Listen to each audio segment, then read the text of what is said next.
তোর মতো ছেলে থাকার চেয়ে না থাকাই ভালো, যে কিনা এখন পর্যন্ত বাবার টাকা উড়িয়ে বেড়ায়। তামিমকে উদ্দেশ্য করে কথাগুলো বলছিল তামিমের বাবা। কারণ সে অনেক বৃদ্ধ হয়ে গেছে, তার ব্যবসা দেখাশোনার জন্য একটা ছেলে দরকার। তামিমকে অনেক দিন ধরে বলেছে তার বাবা, কিন্তু তামিম ব্যবসা করতে রাজি না। তাই তার বাবা তামিমকে কথা শুনিয়ে দিচ্ছে। একটু পর তামিমের মা এসে তামিমের বাবাকে বলতে লাগে, ছেলেটার পড়াশোনা শেষ হলো কেবলমাত্র, আর কিছুদিন ঘোরাফেরা করুক, তারপর না হয় ব্যবসা দেখবে। তুমি ছেলেটাকে লাই দিয়ে দিয়ে খারাপ বানিয়ে ফেলেছো। আর না, এখন আমার কথা মতো ওকে চলতে হবে, না হলে বাসা থেকে বেরিয়ে যা তুই। মুখ বুজে কথাগুলো শুনছিল তামিম। পরক্ষণে নিজেকে সামলে নিয়ে বলতে লাগে, তোমাদের যেহেতু এতই বোঝা হয়ে গেছে তাহলে আমি আর এই বাসাতে থাকছি না। কথাটা বলে স্বাধীনতার রুমে গিয়ে ব্যাগপত্র বুঝে বেরিয়ে পড়ে এক অজানা গন্তব্যে। তামিম একটা সহজ সরল ছেলে, কিন্তু সে বাহিরে যেরকম দেখায় ঠিক ভেতরে সেই রকম না। একটু পর তামিম তাদের গোপন আস্তানায় চলে যায়। হঠাৎ গোপন আস্তানায় তামিমকে দেখে সবাই তো অবাক হয়ে যায়। তখনই একটা ছেলে তামিমকে উদ্দেশ্য করে বলে, কিরে তামিম, হঠাৎ তুই এইখানে এই অসময়ে? আসলে আর বলিস না, বাবা আমার উপর অনেক রাগ করেছে, কারণ তার ব্যবসা আমি দেখাশোনা করতে অনিচ্ছুক। ও, এই ব্যাপার। তারপরে তামিম আরও কিছু কথা বলতে লাগে তার বন্ধুদের সাথে। তখনই ফারুক তামিমকে বলতে লাগে, শোন, আমাদের কাছে যে টাকা আছে তা দিয়ে অনায়াসে তুই চলতে পারবি, কিন্তু তুই যদি কামকাজ না করে ঘোরাফেরা করিস তাহলে তোকে সবাই পছন্দ করবে। তাই বলছিলাম কি, আমার বাবার যে গ্যারেজটা আছে সেখানে গিয়ে আমার সাথে কাজ করবি, আর রাত্রিতে মিশনে যাব। আসলে ফারুকের বাবার একটা বড় মেকানিকের দোকান।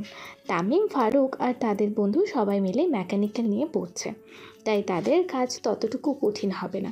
এবার আসুন নায়কের পরিচয় করিয়ে দেওয়া যাক। আমাদের গল্পের নায়ক তামিম আহমেদ। মা বাবার একমাত্র সন্তান। তার একটা বড় বোন ছিল, দুর্ঘটনায় মারা গেছে। সেটা না হয় গল্পের সাথে থাকলে জানতে পারবেন। তার বাবার একটা কোম্পানি আছে যা বাংলাদেশের টপ 10-এর ভিতরে আছে, আর তামিমের বাবা চাচ্ছে যে কোম্পানির হালটা তামিম ধরুক। সে আর কতদিন কাজ করবে। আর অন্যদিকে তামিম চাচ্ছিল যে বাংলাদেশে তার নিজের নামের একটা গাড়ির কোম্পানি খুলতে, যেখানে রোজ রলস BMW এর মতো দামি দামি গাড়ি নির্মাণ করবে। কিন্তু তার বাবা চায় সে অগোচরে যেন তার ব্যবসাটা তামিম দেখে। তামিমের ভাবনার চ্যাট ঘটে ফারুকের ডাকে। শোন, আমাদের গ্যারেজের সাথে একটা অ্যাটাচড রুম আছে যেখানে আমরা 3 জন থাকতে পারবো। তখন না হয় আমাদের মিশনগুলো করতে পারবো, কোনো বাধা আসবে না ফ্যামিলি থেকে। একদিনে কাজ করব। গোপন স্থান থেকে তামিম, ফারুক আর তার বন্ধু স্বাধীন সবাই চলে যায় তামিমের বাবার গ্যারেজে। একটু পর গেছে গিয়ে পৌঁছায়। তামিমের বাবার গ্যারেজটা ছিল পরিত্যক্ত, সেই রকম কাজকর্ম হতো না সেখানে, তাই তারা গ্যারেজটা বন্ধ করে দিয়েছে। তামিমের বাবা এখন ব্যবসা করে, তাই পুরনো গ্যারেজটা নতুন করে ওপেন করতে চায় তারা, কারণ শূন্যস্থান থেকে কাজ শুরু করলে সফলতা দ্রুত পায়। আমি গিয়ে অর্ডার করছি, ততক্ষণে তোরা ঘরটা গুছিয়ে নে। তারপর তারা ঘর গোছাতে লাগে। ঘর গোছাতেই তাদের খাবার চলে আসে। খাবার খেয়ে তামিম বলতে লাগে, আমরা তো লোক 3 জন, এখানে তো খাট নেই। আমি বাজার থেকে খাট আর যা যা লাগে সকল কিছু কিনে আনছি, তোরা গিয়ে ঘরটা একটু পরিষ্কার কর। কথাটা বলে স্বাধীন টাকা নিয়ে বাজারের উদ্দেশ্যে রওনা হয়। বাজারে গিয়ে স্বাধীন 3টা খাট আরও প্রয়োজনীয় আসবাবপত্র কিনে একটা রিক্সাতে করে চলে আসতে যাবে, তখনই রিক্সাওয়ালা বলতে লাগে, বাবা, এত যে মাল সাবানা কিনছো, নতুন বাড়ি করছো নাকি? না আঙ্কেল, আসলে নতুন বাড়ি না, মির্জা ওয়ার্কশপ আছে না, যেটা বন্ধ হয়ে পড়ে আছে, আমরা সেটা ওপেন করব, তাই সেখানে থাকার জন্য এই আসবাবপত্রগুলো কিনেছি। আচ্ছা বাবা, দেখে শুনে থেকো। মিস কলার মুখ থেকে তামিম কথা শুনে চমকে যায়। তখনই রিক্সাওয়ালাকে উদ্দেশ্য করে বলে, কেন কেন আঙ্কেল, কি হয়েছে আপনি এরকম কথা বলছেন যে? না বাবা, বলছিলাম যে কিছুদিন আগে একটা মেয়েকে ওইদিকে রেপ করে মেরে ফেলছিল কারা জান, তাই তোমাকে বলছিলাম যে দেখে শুনে থেকো একটু। ও আচ্ছা, অনেক অনেক ধন্যবাদ আঙ্কেল আপনাকে এই কথাটা বলার জন্য। তারপর রিক্সাওয়ালা আঙ্কেলের সাথে আরও কিছু কথা বলতে বলতে তাদের গ্যারেজে চলে আসে। এক এক করে সকলকে ডাকতেই বাড়ি থেকে আসবার পত্রগুলো নামিয়ে রিক্সাওয়ালাকে টাকা পরিশোধ করে। রুমে গিয়ে আসবাবপত্রগুলো রেখে ঘর গোছানো শুরু করে। এভাবেই এক এক করে ঘর সহ গ্যারেজটা চকচকে বানিয়ে ফেলেছে তারা। তখনই স্বাধীন সকলকে উদ্দেশ্য করে বলতে লাগে, আমরা তাহলে কালকে থেকে কাজ শুরু করব। আচ্ছা, তাহলে কালকে থেকে আমরা কাজ শুরু করব। কালকে থেকে কাজ শুরু করা যায়। আর তোদেরকে একটা কথা বলার ছিল। হ্যাঁ বল, কি বলবি? কিছুদিন আগে এদিকে একটা মেয়েকে রেপ করে মেরে ফেলে দিয়ে গেছিল। হ্যাঁ, ফেলে গেছিস, কিন্তু তুই কি করে জানলি? জেনেছি একভাবে। তা কে করেছে কাজটা জানতে পেরেছিস কি তোরা? আমি অনেকের কাছে জিজ্ঞাসা করেছি, কিন্তু কেউই কোনো খোঁজ দিতে পারিনি। কিন্তু সকলের সন্দেহ হয়েছে যে এমপির ছোট ভাই এই কাজটা করতে পারে। আচ্ছা, তুই কি শিওর যে এমপির ছোট ভাই এই কাজটা করেছে? না, আমি অতটুকু শিওর না, তবে সকলের মুখ থেকে শুনেছি এই কথাগুলো। তাহলে আজকে রাতে আমরা বের হব। এর একটা সমাধান বের করে তবেই বাসায় ফিরবো। তারপর তারা রাত্রের খাবার দাবার শেষ করে সকলে বের হয় মেয়েটিকে রেপ করেছে কে সেটা জানার জন্য। একটু পর তারা রাস্তা দিয়ে হাঁটতে লাগে। তখনই দেখতে পায় সে রাস্তার একটা মুদি দোকানে সিসি ক্যামেরা লাগানো। তখনই তামিম স্বাধীনকে উদ্দেশ্য করে বলে, স্বাধীন, যা দেখতো দোকানের ক্যামেরাটা ভালো আছে কিনা। তামিমের কথা শুনে স্বাধীন মুদি দোকানে চলে গেল। তারপর একটা বিস্কুট কেনার ভঙ্গিমা করে দেখে ক্যামেরাটা সচল। একটু পর স্বাধীন মুদি দোকানকে বলে, আঙ্কেল, আমরা কি আপনার ক্যামেরাটা চেক করে দিতে পারি? আমাদের একটা প্রয়োজন আছে। তোমরা কারা? তোমাদেরকে তো এর আগে দেখিনি এখানে। তখনই দৌড়ে এসে তামিম বলতে লাগে, আমরা এনকেডন, নিশ্চয়ই আমাদের নাম শুনেছিস। হ্যাঁ ভাই, তোমাদের নাম শুনেছি। আমাকে প্লিজ মেরো না, কি লাগবে নিয়ে যাও তোমরা। ভয় পাচ্ছিস কেন? আমাদেরকে তো যারা ভয় পায় তারা অন্যায় কাজ করে। তুই কি কোনো অন্যায় কাজ করেছিস যে আমাদেরকে দেখে ভয় পাচ্ছিস? আমরা তোর কোনো ক্ষতি করব না, তুই চুপ করে বসে থাক। আমরা শুধু তোর দোকানের সিসি ক্যামেরার ফুটেজটা একটু দেখব। তারপর তামিম দোকানের সিসি ক্যামেরার ফুটেজ চেক করতে দিতে লাগে। তখনই ফারুককে উদ্দেশ্য করে বলেন, কোন দিনই ঘটনা ঘটেছিল? 5 তারিখ রাত্রিতে। তারপর তামিম 5 তারিখ রাতের ফুটেজ দেখছিল। তখনই দেখতে পায় রাত্রি 10টার পর থেকে শুধুমাত্র একটা গাড়ি চেয়েছে, ওইদিকে আবার রাত্রি 2টাতে ব্যাক করেছে। তখনই গাড়িটা স্কেপ করে দোকানদারকে দেখালো। তামিম গাড়িটার দিকে ইঙ্গিত করে দোকানদারকে বলল, আপনি দেখেন তো এই গাড়িটা চিনতে পারেন কিনা। তখন দোকানদার ভালো করে গাড়িটাকে দেখলো। দেখে তামিমকে উদ্দেশ্য করে বলতে লাগে, আমি তো এই গাড়িটা ভালো করে চিনি। এই গাড়িটা হচ্ছে এমপির ছোট ভাইয়ের। এখান দিয়ে তো প্রায় যাওয়া আসা করে, আর মাঝে মাঝে আমার দোকান থেকে খাবার কেন। তামিমরা শিওর হয়ে গেল যে এই কাজটা এমপির ছোট ভাই ছাড়া আর কেউ করেনি। তখনই তামিম দোকান থেকে বেরিয়ে এসে দোকানদারকে উদ্দেশ্য করে বলে, আর একটা কথা, আমরা যে এখানে এসেছি তা যেন কোনোভাবেই অন্য কেউ জানতে না পারে। যদি জানতে পারে তাহলে তো বুঝতেই পারছেন আপনাকে কি করব। তারপর তারা সেখান থেকে চলে আসে আর ভাবতে লাগে কিভাবে এমপির ভাইকে শেষ করা যায়। তখনই তাদের মাথায় দোকানের কথাগুলো বাজতে লাগে। দোকানকেই বলেছিল যে প্রায় রাত 10টা থেকে 11টার ভেতরে এই রাস্তা দিয়ে কোথায় যেন যায়, আর এখন বাজার রাত মাত্র 10টা। আরেকটু অপেক্ষা করে দেখা যাক এমপির ছোট ভাই আসে কিনা। তারপর তামিমরা দোকান থেকে কিছুটুকু দূরে এসে একটা নিরিবিলি স্থানে দাঁড়িয়ে থাকে। অনেকক্ষণ দাঁড়িয়ে থাকার পর দেখতে পায় একটা গাড়ি আসছে এদিকে। তাদের সামনে দিয়ে অনেক স্পিডে চলে যায়। দেখতে পায় সেই গাড়িটা যেটা এমপির ছোট ভাইয়ের। তারপর তারা গাড়িটাকে অনুসরণ করতে লাগে। দেখতে পায় তাদের কাছ থেকে একটু দূরে গিয়ে গাড়িটা ব্রেক করে। তখনই তামিম বলতে লাগে, কিরে, এখানে গাড়ি দাঁড় করালি কেন? আমি চাই না তারা যেখানে গাড়ি দাঁড় করিয়েছে সেখান থেকে আর একটু জঙ্গলের ভেতরে গেলেই একটা পরিত্যক্ত বাড়ি পাওয়া যায়। তাহলে কি সেই বাড়িটাতেই তারা আড্ডা দেয় নাকি? হ্যাঁ, হতেও পারে। চল সামনের দিকে এগোনো যাক। ভেবেছিলাম ছেলেটাকে কতই না খুঁজতে হবে, কিন্তু কখনো ভাবিনি যে এত সহজে পেয়ে যাব তাকে। এই বলে হাসতে হাসতে তামিম, ফারুক, স্বাধীন তারপর তারা সেখানে দাঁড় করিয়েছে সেখান দিয়ে জঙ্গলের ভেতরে ঢুকে যায়। ঢুকে দেখতে পায় একটা পরিত্যক্ত বাড়ি। আবার সেই বাড়িতে একটা রুমের চলছে। তারা ভাইটার আরেকটু কাছে গিয়ে শুনতে পায়, আজকে যে মেয়েটা কিনেছিস একে আরো 7 দিন ভোগ করব। একে চেয়ারে ভালো করে বেঁধে রাখ। আচ্ছা ভাই, একে ভালো করে বেঁধে রাখছি। তারপর মেয়েটাকে একটা ইঞ্জেকশন দিয়ে ঘুম পাড়িয়ে দেয়। তারপর তারা মেয়েটাকে বেঁধে রাখে চেয়ারে। এত অন্যায় দেখে সহ্য করতে পারছে না তারা। একটু পর দেখতে পায় এমপির ছোট ভাই আরেকটি রুমে যাচ্ছে। বাহির থেকে এমপির ছোট ভাইকে অনুসরণ করে তামিম, ফারুক, স্বাধীন আর একটি রুমে যায়। দেখতে পায় রুম ভর্তি ড্রাগসের প্যাকেট। শালা, তোদেরকে টাকা দিয়ে পারি এমনি? আজকে মাত্র 10 কেজি ড্রাগস দেখেছিস। এতে আমি কি নিব আর তোদেরকে কি দেবো? হ্যাঁ, আর শোন, কালকে আমাদের বড় ড্রাগসের চালান আসবে। এত অপরাধ অনিয়ম সহ্য করতে না পেরে তাদের কাছে থাকা পিস্তল দিয়ে গুলি করে এমপির ছোট ভাইয়ের পায়ে। তখনই ছেলেগুলো তাদের টেবিলে থাকা পিস্তলগুলো নিয়ে এলো পাথরে গুলি করতে লাগে। এদিকে তামিম, ফারুক, স্বাধীন অ্যালার্ট হয়ে এক এক করে ছেলেগুলোর উদ্দেশ্যে গুলি করতে লাগে। একটু পর সকল ছেলেকে মেরে ফেলে তারা। রুমে প্রবেশ করে দেখে সকলের জীবিত, শুধুমাত্র পায়ে হাতে কাঁধে গুলি লেগেছে। তড়িঘড়ি করে সকলকে একসঙ্গে বেঁধে ফেলার স্বাধীন। অন্যদিকে ফারুক সকলের মুখে কোষ্টি লাগিয়ে দেয়, আর তামিম ট্যাক্সের প্যাকেটগুলো বাহিরে নিয়ে গিয়ে জ্বালিয়ে দেয়। তারপর ফারুক তামিমকে উদ্দেশ্য করে বলতে লাগে, মেয়েটাকে আজকে তুলে নিয়ে এসেছে, অজ্ঞান করেছে, ওকে হসপিটালে রেখে আয় তুই। কথাগুলো বলে তামিমকে উদ্দেশ্য করে ফারুক। তারপর তামিম মুখে মাস্ক লাগিয়ে মেয়েটির যে ঘরে বাঁধা সেই ঘরে চলে আসে। একা করে মেয়েটির বাঁধন খুলে দেয়, মুখে পানি দেয়, অনেকভাবে জাগানোর চেষ্টা করে, কিন্তু কোনোভাবেই জ্ঞান ফেরে না। কী করবে বুঝতে না পেরে মেয়েটিকে পাঁজা খুলে তোলে। হাসপাতালের উদ্দেশ্যে রওনা হয় তামিম। জঙ্গলের বাহির হয়ে দেখে এমপির ছোট ভাইয়ের গাড়ি। গাড়িতে তুলে মেয়েটিকে হাসপাতালের উদ্দেশ্যে রওনা হয়। হাসপাতালে গিয়ে মেয়েটিকে ভর্তি করে যখন চলে আসতে যাবে, পাশ থেকে একটা নার্স বলতে লাগে, আপনি রোগীর কি হন? তেমন কিছু না। আপনার একটা সই লাগতো। তার দরকার পড়বে না আপনার।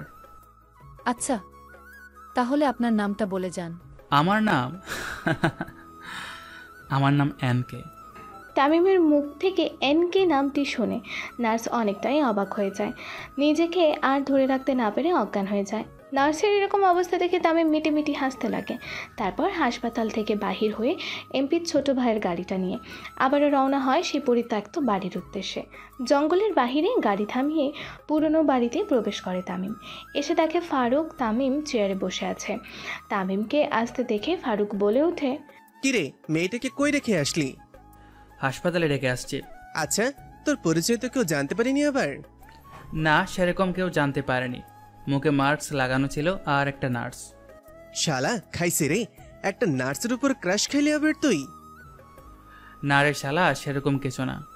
আসলে একটা নার্স অনেক জোরাজোরি করছিল আমার পরিচয় জানার জন্য, আর আসার সময় শুধু বলছি এনকে ডন বলে পিছিয়ে তাকিয়ে দেখি মেয়েটা অজ্ঞান হয়ে ফ্লোরে পড়ে আছে।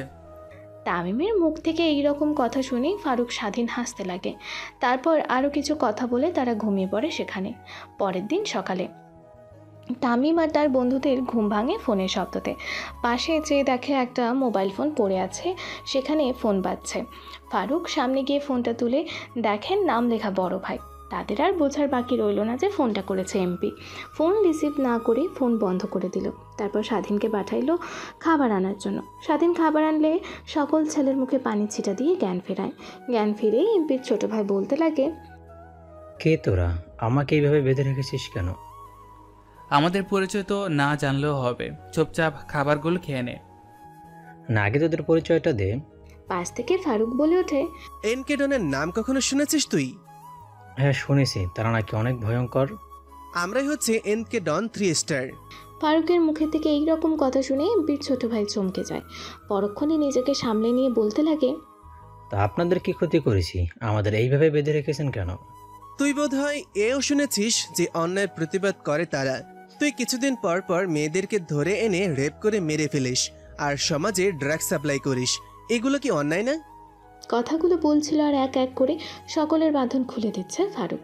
তারপর সকলকে এক প্যাকেট বিরিয়ানি করে দেয় খাওয়ার জন্য।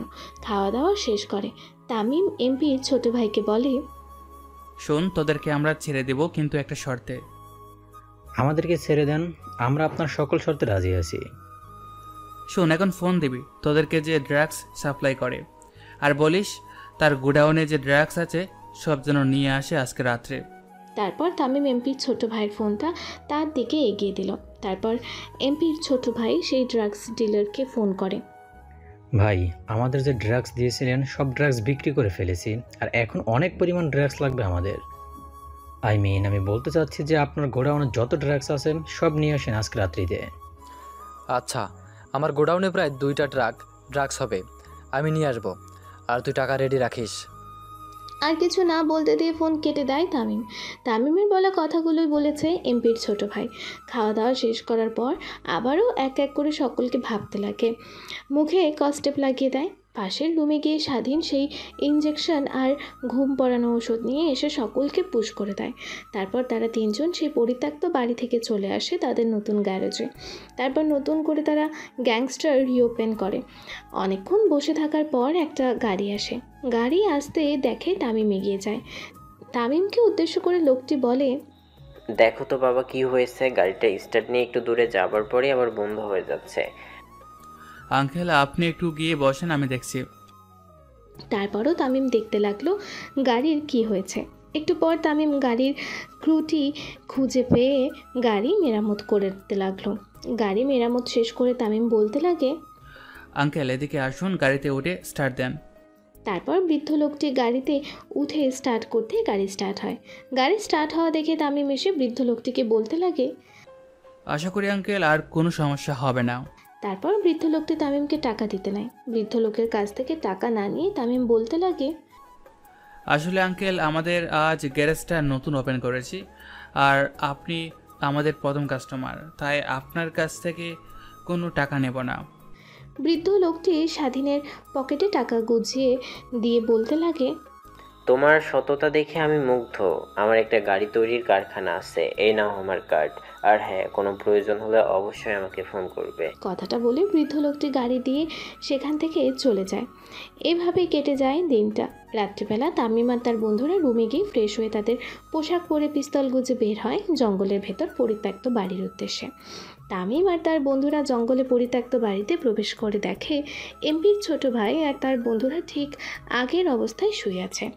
তখনই স্বাধীন গিয়ে এমপির ছোট ভাইয়ের মুখে পানির ছিটা দিতে তার জ্ঞান ফেরে। তখনই তামিম গিয়ে তার সামনের চেয়ারে টেনে বসে বলে, এই না তোর ফোন, আর ড্রাগস ডিলারকে কল কর, এখন আসতে বল। তারপর এমপি ছোট ভাই ড্রাগস ডিলারকে কল করে আর তাড়াতাড়ি আসতে বলে। কল কেটে দিয়ে এমপির ছোট ভাইকে উদ্দেশ্য করে একটা ঘুষি মারাতে অজ্ঞান হয়ে সেখানেই পড়ে যায়। অনেকক্ষণ পর বাইরে কী রকম জানি গাড়ির শব্দ পায় তামিম আর তার বন্ধুরা। পুরাতন বাড়ির পেছনে দরজা দিয়ে বের হয়ে জঙ্গলের ভেতরে প্রবেশ করে তারা। তারপর বাড়ির পেছন দিয়ে ট্রাকের পেছনে চলে আসে তারা। ট্রাক থেকে বের হয় ড্রাগস ডিলার আর তার ছেলেগুলো। জোরে জোরে ডাকতে লাগে এমপির ছোট ভাইকে। কোনো সারা শব্দ না পেয়ে তারা রুমে প্রবেশ করে। রুমে প্রবেশ করতেই তামিম রুমের ভেতর অজ্ঞান ধুমার গ্রেনেড সারে। তারপর রুমে ঢুকতেই ধুমা দেখে তারা অবাক হয়ে যায়। একটু পর এক এক করে সকলে অজ্ঞান হয়ে পড়ে। অন্যদিকে তামিম গিয়ে ট্রাকগুলো এক সাইড করে। দুটো ট্রাকে আগুন লাগিয়ে দেয়, সাথে এমপির ছোট্ট ভাইয়ের গাড়িতে আগুন লাগিয়ে দিয়ে ঘরের ভেতরে এসে দেখে ফারুক আর স্বাধীন ছেলেগুলোকে বেঁধে রেখেছে। তারপর তারা বন্ধুকে গুলি লোড করতে লাগে। তারপর স্বাধীন গিয়ে সকল ছেলের মুখে পানি ছিটা দিয়ে জ্ঞান ফিরে আসে। সকলকে উদ্দেশ্য করে তামিম বলতে লাগে, তোরাও নিজেরাও জানিস না তোরা কত বড় অপরাধ করেছিস। নিজেকে বাধা অবস্থায় দেখে ড্রাগস ডিলার অনেকটাই রেগে যায়। তার সামনে এসে আবার তামিম এইগুলো কথা বলছে শুনে তামিমকে উদ্দেশ্য করে ড্রাগস ডিলার বলতে লাগে, কে তুই, আর আমাদেরকে জ্ঞান দিচ্ছিস? তোর তো সাহস কম না? ড্রাগস ডিলারের এরকম কথা শুনে হাসতে লাগে তামিম, ফারুক, স্বাধীন। তামিম, ফারুক, স্বাধীনকে হাসতে দেখে ড্রাগস ডিলার অনেকটাই অবাক হয়ে যায়। মুহূর্তেই নিজেদেরকে সামলে নিয়ে তামিম বলতে লাগে, হয়তো আমাদের নাম শুনলে তুই কাঁপতে লাগবি আর ভাবতে লাগবি এখান থেকে জীবিত ফিরতে পারবি কিনা। তোর এত কথা বলতে হবে না, তোর পরিচয়টা তুই আগে বল। আর আমার পরিচয় তোকে যদি বলি, তুই ইমুতেই এখানে দৌড়ে পালাবি। ড্রাগস ডিলারের এইরকম কথা শুনে তামিম হা হা করে হাসতে লাগে। ফারুক গিয়ে তাকে একটা ঘুষি মারে আর ড্রাগ ডিলারকে উদ্দেশ্য করে ফারুক বলতে লাগে, আমরা হচ্ছে এনকে ডন বা 3 স্টার, তুই আমাদেরকে যে নামে চিনিস সেটাই। ফারুকের মুখ থেকে এইরকম কথা শুনে রাসলিটার অবাক হয়ে যায়। পরক্ষণে নিজেকে সামলে নিয়ে ড্রাগস ডিলার তামিমকে উদ্দেশ্য করে বলতে লাগে, ভাই, আমি আপনার কি ক্ষতি করেছি? আমাকে এখানে এনে বেঁধে রেখেছেন কেন? ড্রাগস ডিলারের এইরকম কথা শুনে রেগে যায় স্বাধীন। তারপর ড্রাগস ডিলারের গালে ঠাস করে একটা থাপ্পড় মেরে বলতে লাগে, কি বলছিস তুই? তোর কি দোষ, তাই তো? তুই নিজেও জানিস না তোর নিজের অজান্তে কত পরিবারকে নষ্ট করেছিস, সমাজের মাঝে তুই নেশা ছড়িয়েছিস। আর তুই বলছিস তুই কি করেছিস? তোদের আজকে শেষ দিন। কথাটা বলেই ঠাস করে গুলি করে দেয় ড্রাগ ডিলারের মাথায়। এক এক করে ড্রাগ ডিলারের সব কয়টা ছেলে পেলে কি মেরে ফেলে তামিম। শুধু বাকি আছে এমপির ছোট ভাই আর তার ছেলে পেলে। তখন এমপির ছোট ভাই তামিমকে উদ্দেশ্য করে বলতে লাগে, ভাই আপনি যা বলেছেন তাই করেছি, ড্রাগ ডিলারকে ডেকে এনেছি আপনার কথা অনুযায়ী। আমাদেরকে ছেড়ে দেন প্লিজ, আর কখনোই এমন খারাপ কাজ আমরা করব না। ছেলেগুলোর কথা শুনে হা হা করে হাসতে লাগে তামিম। নিজের বন্ধুকে গুলি লোড করতে বলে, কিছুদিন আগে যে একটা মেয়েকে রেপ করে জঙ্গলে ফেলে রেখে গিয়েছিলি, ইভেন মেয়েটাকে মেরে ফেলেছিলি তোরা। হয়তো তোর মতো কতই না আকুতি বিনতি করেছিল মেয়েটা, হয়তো কত কিছুই না বলেছিল তোকে। আর জানি না কত মেয়ের সাথে তুই এরকম করেছিস। সামান্য অপরাধ করেছে, তার থেকে বড় অপরাধ করেছিস তুই। সকলের মাঝে তুই ড্রাগস বিলিয়ে দিয়েছিস, সেখান থেকে দেখছি তোর অপরাধটা বেশি। আর তুই কিনা ক্ষমা চাচ্ছিস? তোর ক্ষমা আমি করবো না, উপরে গিয়ে ক্ষমা চাস আল্লাহর কাছ থেকে। কথাটা শেষ করে ঠাস ঠাস করে গুলি করে দেয় এমপির ছোট ভাইয়ের মাথায়। তারপরে এক এক করে গুলি করে দেয় এমপির ছোট্ট ভাইয়ের সাথে থাকা ছেলেগুলোকে। তারপর ছেলেগুলোকে একসাথে করে বেঁধে সেখানেই রেখে আসে আর কয়লা দিয়ে দেয়ালে লিখে, ফারুক, আমরা তোদের মেরে তোরা দেশের শত্রু, দশের শত্রু। এই হচ্ছে বাংলাদেশের টপ ড্রাগস ডিলার, আর সাথে এমপির ছোট ভাই, যে কিনা প্রতিনিয়ত একটা না একটা মেয়েকে রেপ করে মেরে রেখে যায়। আর আমরা জানি এদেরকে যদি পুলিশের হাতে তুলে দিতাম, হয়তো কিছুদিন পর এরা বের হয়ে যেত, আবারও খারাপ কাজ করতে লাগতো। আর এদের জ্বালায় সমাজ অতিষ্ঠ হয়ে থাকতো নিরীহ লোকেরা। তাই আমরা এদেরকে মেরে রেখে গেলাম ইনকিডন। তারপরে সেখানে থাকা একটা ছেলের ফোন থেকে কল করে পুলিশ স্টেশনে। তারপর পুলিশকে লোকেশন দিয়ে তারা সেখান থেকে চলে যায়। তারা গ্যারেজে গিয়ে ফ্রেশ হয়ে সবাই ঘুমিয়ে পড়ে। পরের দিন সকালবেলা টিভি অন করতে, জঙ্গলে মিলল একসাথে 50টি লাশ, তাও আবার প্রত্যেকজনকে গুলি করে মারা হয়েছে। আর এই কাজগুলো করেছে এনকে ডন নামের একটা গ্যাং। আরও তারা দেওয়ালে লিখে গেছে যাদেরকে মেরেছে তাদের নামের অপকর্ম। পুলিশ খোঁজ করে যাচ্ছে এনকে ডংয়ের, কিন্তু কোনো সন্ধানই পায়নি। টেলিভিশনে এরকম খবর শুনে হাসতে লাগে ফারুক। হেসে মনে মনে বলতে লাগে, এনকে ডনদের খুঁজে পাওয়া কি এতটাই সহজ?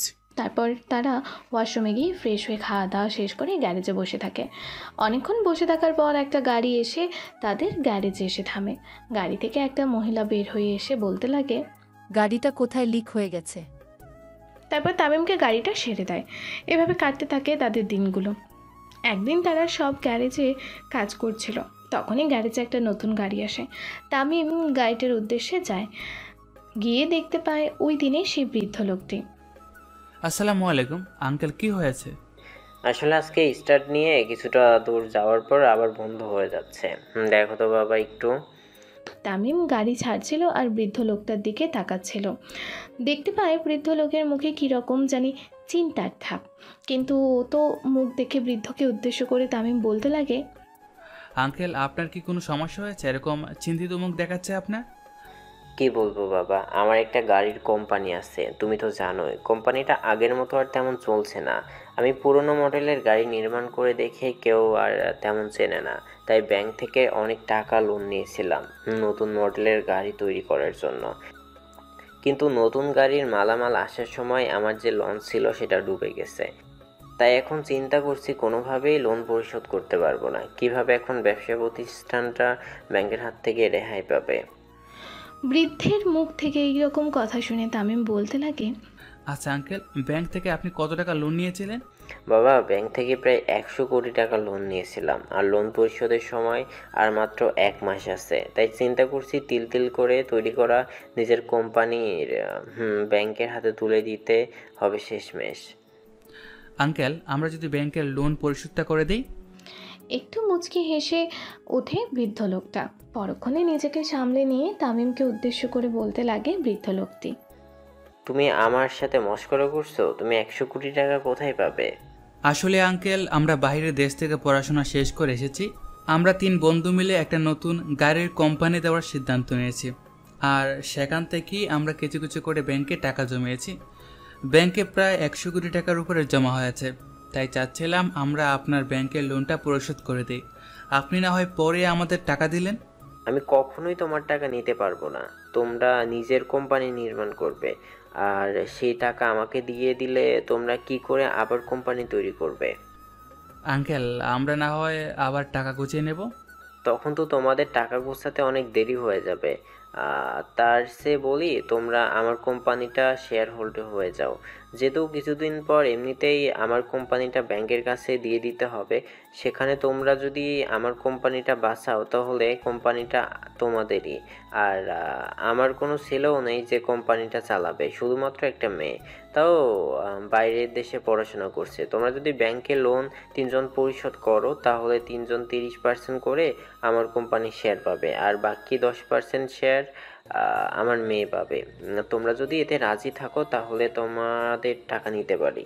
আঙ্কেলের সাথে তামিমকে কথা বলা দেখে কাজ ছেড়ে দিয়ে ফারুক স্বাধীন পাশে থেকে এই কথাগুলো শুনছিল। তখনই তারা তামিমকে উদ্দেশ্য করে বলতে লাগে, এরকম একটা প্রপোজাল আমাদের কাছে স্বপ্নের মতো, তাই চাচ্ছিলাম হাতছাড়া না করে অ্যাকসেপ্ট করতে। এতে আমাদের স্বপ্নটাও পূরণ হবে। তারপর তামিম আঙ্কেলের কথায় সাই জানায়। তারপর তারা ফ্রেশ হয়ে ব্যাংকে গিয়ে টাকা তোলে। আঙ্কেল যে ব্যাংকে এ থেকে লোন নিয়েছিল সেখানে গিয়ে পরিশোধ করে। পরক্ষণে আঙ্কেল তামিমকে উদ্দেশ্য করে বলতে লাগে, জানি না, তোমরা না থাকলে আজ আমার কোম্পানিটা অন্য কেউ দেখ। তারপরে তামিম স্বাধীন আঙ্কেলের সাথে আরও কিছু কথা বলে সেখান থেকে চলে আসে। এসে ফ্রেশ হয়ে শুয়ে পড়ে তারা। পরক্ষণে তামিমের মাথায় চিন্তা খেলে যায়। আর 100 কোটি টাকার মাল সাগরে ডুবে যায় কী করে? এর পিছনে নিশ্চয়ই কোনো কাহিনী আছে, আমাদেরকে তো বের করতেই হবে। তারপর তারা ঘুমিয়ে পড়ে। পরের দিন সকালে তামিম আর তার বন্ধুরা তাদের অফিসে চলে যায়। তামিম সোজা সে বৃদ্ধ আঙ্কেলের কেবিনে চলে যায়। বৃদ্ধ লোকটির কেবিনে গিয়ে তামিম লোকটিকে উদ্দেশ্য করে বলতে লাগে, আচ্ছা আঙ্কেল, আপনি যে 100 কোটি টাকার মাল অর্ডার করেছিলেন সেটা কি আপনি নিজে গিয়ে অর্ডার করেছিলেন? না বাবা, আমি অর্ডার করিনি, অর্ডার করেছে আমাদের ম্যানেজার। তা আঙ্কেল, আপনি ম্যানেজারকে কতদিন ধরে চেনেন? ম্যানেজার সালাউদ্দিন আমার ছোটবেলার বন্ধু, ওকে আমি অনেক বিশ্বাস করি। স্বাধীনের আর বোঝার বাকি রইল না যে সালাউদ্দিন আঙ্কেলের কাছ থেকে 100 কোটি টাকা আত্মসাৎ করেছে। তারপর তামিম সেই রুম থেকে বেরিয়ে যায় সোজা ম্যানেজারের রুমের উদ্দেশ্যে। একটু পর ম্যানেজারের রুমে প্রবেশ করতে ম্যানেজার তামিমকে সামনে দেখতে পেয়ে বলতে লাগে, হঠাৎ আমার কেবিনে অবেলা বাবা তুমি? ম্যানেজারের মুখ থেকে বাবা ডাক শুনে তামিম অনেকটা রেগে যায়। দৌড়ে গিয়ে ম্যানেজারের কলার চেপে ধরে বলতে লাগে, আঙ্কেলের টাকা তুই আত্মসাৎ করেছিস তাই না? তামিমের মুখ থেকে এই রকম কথা শুনে মুহূর্তে চমকে যায় সালাউদ্দিন। নিজেকে সামনে নিয়ে তামিমকে উদ্দেশ্য করে বলতে লাগে, কিসের আঙ্কেলের টাকা বাবা? আমি তো বুঝতে পারছি না, একটু বুঝিয়ে বলো। এরকম কথা শুনে আরও শক্ত করে গলা চেপে ধরে। মুহূর্তেই নিজেকে সামলে নেয় তামিম। বলতে লাগে, শোন, তুই আমার বাবার মতো, আমি চাচ্ছি না তোকে মারতে। ভালোই ভালোই বলে দে যে আঙ্কেলের টাকা কই রেখেছিস। একটু চুপ থেকে তামিমকে উদ্দেশ্য করে সালাউদ্দিন আহমেদ বলতে থাকে, হ্যাঁ বাবা, আমাকে যে টাকা দিয়েছিল 100 কোটি, সে টাকা আমি আত্মসাৎ করেছি, আর টাকা আমার বাসাতেই আছে। এখন তোর ছেলেকে ফোন করবি টাকা আনার জন্য, না হলে কিন্তু তোর লাশ বের হবে এই কোম্পানি থেকে। তারপর সালাউদ্দিন আহমেদ তার ছেলেকে ফোন করে টাকাগুলো আনার জন্য। তখনই রুমের ভেতরে প্রবেশ করে ইমরান চৌধুরী। তার বন্ধুর মুখ থেকে এই রকম কথা শুনে মুহূর্তেই অবাক হয়ে যায়। পরক্ষণে নিজেকে সামলে নেয় ইমরান চৌধুরী। বলতে লাগে, আমি তোকে অনেক বিশ্বাস করতাম, যার কারণে আমি শুধু তোর থেকে হিসাব নিকাশ নিয়েছি। কি করেছিস না করেছিস কিছুই কোনো সময় জানতে চাইনি। আর তুই কি না শেষমেশ আমার কোম্পানিটাকে এভাবে ধ্বংস করতে চেয়েছিলি? জানি না এই ছেলেগুলোর সাথে দেখা না হলে আজ আমার কোম্পানিটা কই থাকতো। একটু পর সালাউদ্দিনের ছেলে টাকার ব্যাগ নিয়ে কোম্পানিতে প্রবেশ করে। তারপর তার বাবার কেবিনে ঢোকে। টাকার ব্যাগটা তামিমকে উদ্দেশ্য দিয়ে তার বাবা আর সে কোম্পানি থেকে বের হয়ে যায়। কোম্পানি থেকে বের হয়ে সালাউদ্দিন তার বড় ভাইকে কল করে। সালাউদ্দিনের বড় ভাই হঠাৎ করে তার ভাইকে ফোন করা দেখে অবাক হয়ে যায় সে। মুহূর্তেই নিজেকে সামলে নিয়ে সালাউদ্দিনের বড় ভাই সালাউদ্দিনকে উদ্দেশ্য করে বলতে লাগে, কী রে সালাউদ্দিন, এই অবেলায় মাকে ফোন করলে যে? না ভাই, আসলে একটা সমস্যায় পড়ে তোমাকে ফোন করছি। আমি বুঝতে পেরেছি তোর কোনো সমস্যা হয়েছে, তাই আমাকে ফোন করেছিস। তুই তো প্রয়োজন ছাড়া আমাকে কল করার মানুষ না। তা এত ন্যাকামো না করে কি হয়েছে আমাকে বল। ভাই, আমি যে কোম্পানিতে চাকরি করতাম সে কোম্পানির নতুন ম্যানেজার আমাকে মেরে কাজ থেকে বের করে দিয়েছে। কার এত বড় সাহস আমার ভাইয়ের গায়ে হাত তোলে আবার অপমান করে?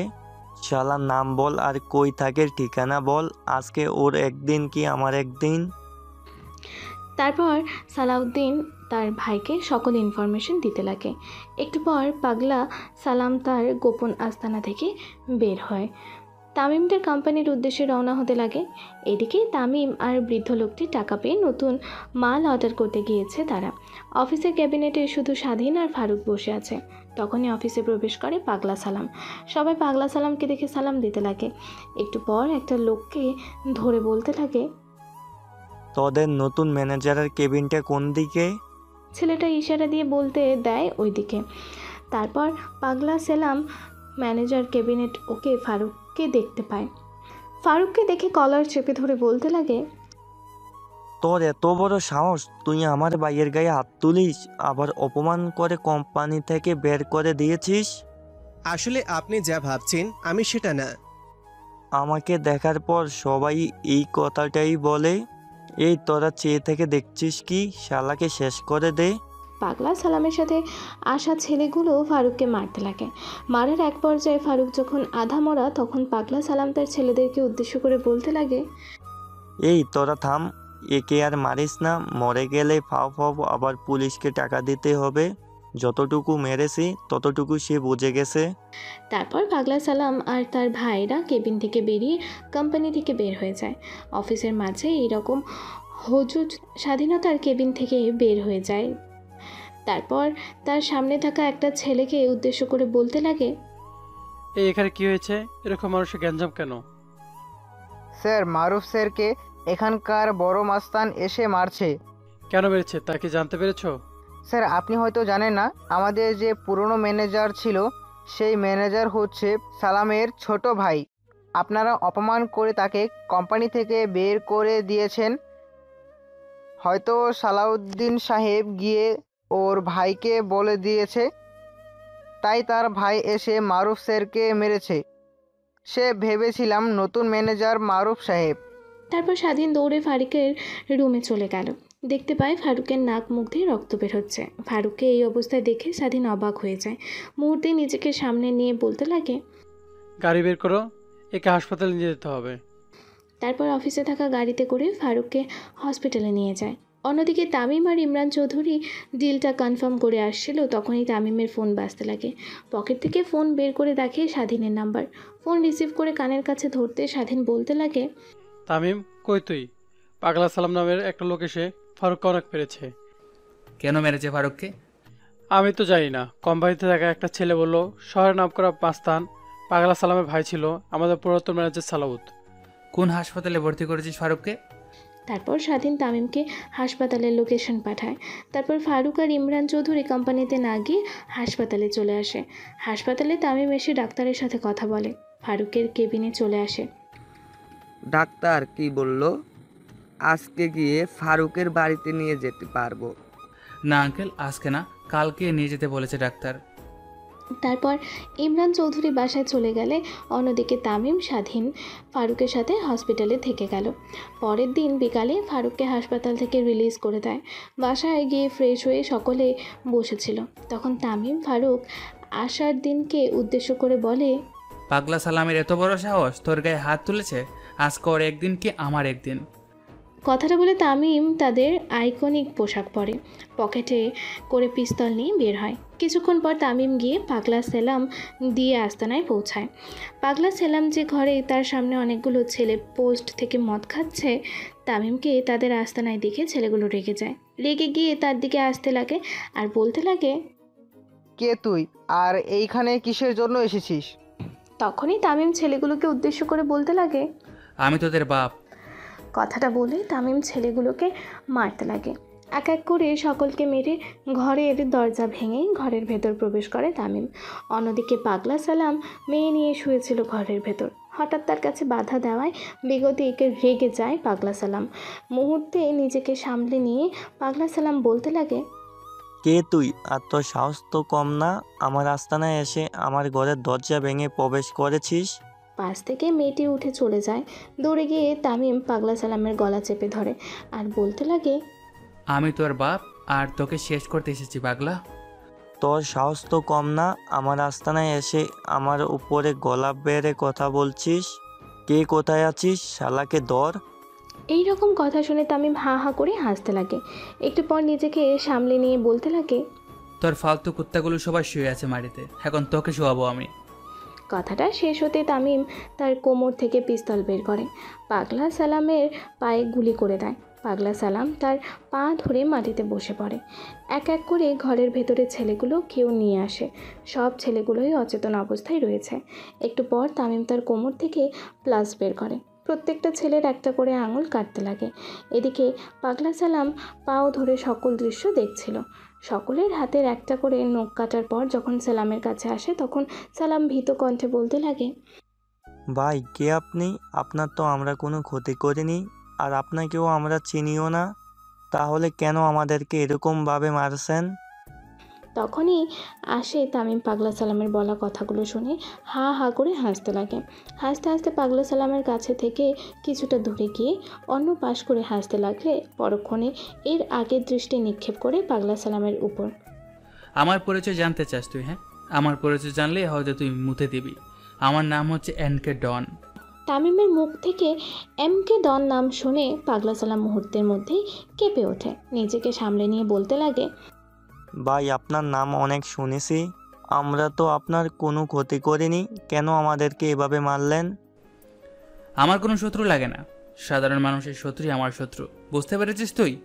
ওখানে তামিমকে উদ্দেশ্য করে পাগলা সালাম বলতে লাগে, ভাই আমাকে প্লিজ মারবেন না, আপনি যা বলবেন তাই হবে, প্রয়োজন হলে আমি গুন্ডামি ছেড়ে দেব, তবুও আমাকে কিছু করিয়েন না প্লিজ। এই রকম কথা শুনে মায়া লাগে। পরক্ষণেই নিজেকে সামলে নিয়ে বলতে লাগে, হয়তো এই প্রথম আমার পরিচয় জেনেও কেউ বেঁচে যাবে, কিন্তু তোর একটা না একটা অঙ্গ তো আমাকে দিতে হবে। সকলের তো হাতের নখ কেটেছে, কিন্তু তোর আমি হাতটাই কেটে নিব। তখনই তামিম তার কোমর থেকে একটা ধারালো তরোয়াল বের করে পাগলা সালামের হাতে কোপ দেয়। মুহূর্তে তার হাত দেহ থেকে আলাদা হয়ে যায়। এদিকে পাগলা সালাম ছটফট করতে লাগে। তারপর সেখান থেকে তামিম চলে আসে। এসে রুমে এসে ফ্রেশ হয়ে খাবার খেয়ে শুয়ে পড়ে। পরের দিন সকালবেলা স্বাধীন সবার আগে ঘুম থেকে উঠে নামাজ পড়ে কিচেনের রুমে গিয়ে রান্না করছে। তামিম ঘুম থেকে উঠে ফ্রেশ হয়ে কিচেনের রুমের দিকে অগ্রসর হলো। হঠাৎ স্বাধীন তামিমকে কিচেন রুমের সামনে দেখে বলতে লাগলো, কিরে কালকে কয়েকজনকে মেরেছিস? খবর তো তোর নামে দেখলামই না। আসলে কালকে কাউকে মারেনি, তারা সাধারণ গুন্ডা ছিল, সেরকম মাফিয়াদের মতো কাজ করেনি, তাই প্রত্যেকের হাতের আঙ্গুল কেটেছি আর পাগলা সালামের হাত কেটেছি। আমি আরো ভাবছি আজকে আবার কয়টা পান গেল। তখন স্বাধীন কিচেন রুমে গিয়ে স্বাধীনকে সাহায্য করছে আর আলাপ করছে। তারপর খাবার রেডি করে খাবার টেবিলে বসে। কিছুক্ষণ পর ফারুকও ঘুম থেকে উঠে ফ্রেশ হয়ে খাবার টেবিলে চলে আসে। তখন তামিম ফারুককে উদ্দেশ্য করে বলতে লাগে, কিরে কেমন লাগছে এখন তোর? হ্যাঁ আলহামদুলিল্লাহ, এখন একটু ভালো লাগছে। তা কালকে গিয়ে কয়জনকে মারলি আবার তুই? না, আসলে কাউকে মারেনি, পাগলা সালামের হাত কেটেছি আর প্রত্যেকটার ছেলের হাতের নখ কেটেছি। তারপর তামিম, স্বাধীন, ফারুক তাদের মধ্যে আরও কিছু কথা বলে খাবার শেষ করে যে যার রুমে চলে যায়। সকলে ফ্রেশ হয়ে অফিসের উদ্দেশ্যে রওনা হয়। অফিসে গিয়ে তামিম তার কেবিনে বসতেই ইমরান চৌধুরী এসে তার কেবিনে নক করে আর বলতে লাগে, আসতে পারি বাবা? হ্যাঁ আঙ্কেল আসেন, এখানে আবার অনুমতি নেওয়ার কি আছে? আচ্ছা বাবা, বুঝতে পারছি, এরপর থেকে আর অনুমতি নিয়ে আসবো না। হ্যাঁ আঙ্কেল বলুন, কেন এসেছেন? আসলে আমার মেয়ে তামান্না আমেরিকায় পড়াশোনা করে, সে আজকে দেশে আসছে। তার ফ্লাইট ল্যান্ড করবে দুপুর 12টায়, আর আমার একটা ইম্পর্টেন্ট ডিল আছে, সেখানে যেতে হবে, তাই তাকে রিসিভ করতে যেতে পারছি না। তুমি কিছু মনে না করলে তুমি যদি যেতে তাহলে একটু ভালো হতো। না আঙ্কেল, কি মনে করব? আচ্ছা আপনি আপনার মেয়ের একটা ছবি দেখান, আমি দুপুরে গিয়ে নিয়ে আসবো। তারপর তামিমকে ইমরান চৌধুরী তার মেয়ের একটা ছবি দেখায়। তারপর ইমরান চৌধুরী তামিমের কেবিন থেকে বেরিয়ে যায় তার নতুন ডিল কনফার্ম করার জন্য। এদিকে তামিম তার ডেস্কে বস থেকে কাজ করছিল। হঠাৎ ঘড়ির দিকে তাকিয়ে দেখে বেজে গেছে 11:50। তখন কাজ কাম ফেলে দিয়ে তামিম কোম্পানির গাড়ি নিয়ে বের হয় এয়ারপোর্টের উদ্দেশ্যে। এয়ারপোর্টে গিয়ে দেখে তামান্না নামের একটা মেয়েটা ভ্রান্তিতে বসে আছে আর কাকে যেন ফোন করছে। তারপর তামিম তার কাছে এগিয়ে গিয়ে বলতে লাগলো, আচ্ছা, আপনার নাম কি তামান্না? জি। আপনি কে? আমার নাম তামিম। ও, তাহলে আপনাকে আমার বাবা পাঠিয়েছে? জি হ্যাঁ। আপনি আসতে এত লেট করলেন কেন? জানেন সে কখন থেকে এখানে ওয়েট করছি। আসলে আঙ্কেল বলেছিল যে আপনার ফ্লাইট ল্যান্ড করবে দুপুর 12টায়, আর কাজ করছিলাম, সময়ের দিকে তেমন খেয়াল ছিল না। আমি কোনো এক্সকিউজ শুনতে চাই না। আঙ্কেল কি? হ্যাঁ, আমার বাবাকে এখন থেকে স্যার বলবেন। তারপর তামিম তামান্নার কাছে থেকে লাগেজটা নিয়ে তার গাড়ির উদ্দেশ্যে রওনা হয়। একটু পর তামিম লাগেজটা গাড়ির ডিকিতে রেখে দেয়। গাড়ি স্টার্ট দেয় ইমরান চৌধুরীর বাড়ির উদ্দেশ্যে। পেছন থেকে তামান্না তামিমকে উদ্দেশ্য করে বলতে লাগে, আমাদের পুরনো ড্রাইভার আঙ্কেলটা কোথায়? সে কি কাজ ছেড়ে দিয়েছে নাকি? আর তোমাকে একটা প্রশ্ন করি, কাউকে কিন্তু বলবে না। আসলে আঙ্কেল, সরি স্যার, পুরনো ড্রাইভার নিয়ে একটা মিটিংয়ে গেছে। আর হ্যাঁ, বলতে পারেন আমি কাউকে বলবো না। আমি শুনেছি আমাদের কোম্পানি 30% করে শেয়ার বিক্রি করছে 3 ছেলের কাছে। ছেলেগুলো কি জাদু জানে নাকি? আমার বাবার এত বড় কোম্পানি, আর বাবাই কেন বা তা বিক্রি করতে চাইবে? 3টা ছেলেকে 30% করে দিয়েছে, আর আমাকে শুধু 10%। বাসায় যাই আগে এর একটা বিদ করতেই হবে। তারপর তামিম মেয়েটিকে উদ্দেশ্য করে বলতে লাগে, আসলে আঙ্কেল একটা ব্যাংক থেকে টাকা নিয়েছিল। ব্যাংকে টাকার পরিশোধ করার সময় পার হয়ে যায়, আর আঙ্কেলের কাছে পর্যাপ্ত টাকা ছিল না। তাই আঙ্কেল 3টা ছেলের কাছ থেকে টাকা নিয়ে ব্যাংকের লোন পরিশোধ করেছে। তাই আঙ্কেল ছেলেগুলোর উপর উপকৃত হয়ে কোম্পানির 30% শেয়ার 3 জনকে দিয়েছে। তামিমের কথা শুনে তামান্না বেশ রেগে যায়। তামিমকে উদ্দেশ্য করে কটক্ষ গলায় তামান্না বলতে লাগে, আচ্ছা তাহলে এই ব্যাপার। আর তোমাকে না বললাম আমার বাবাকে আঙ্কেল বলবে না, স্যার বলবে? কথাটা বলে চুপ করে থাকে তামান্না।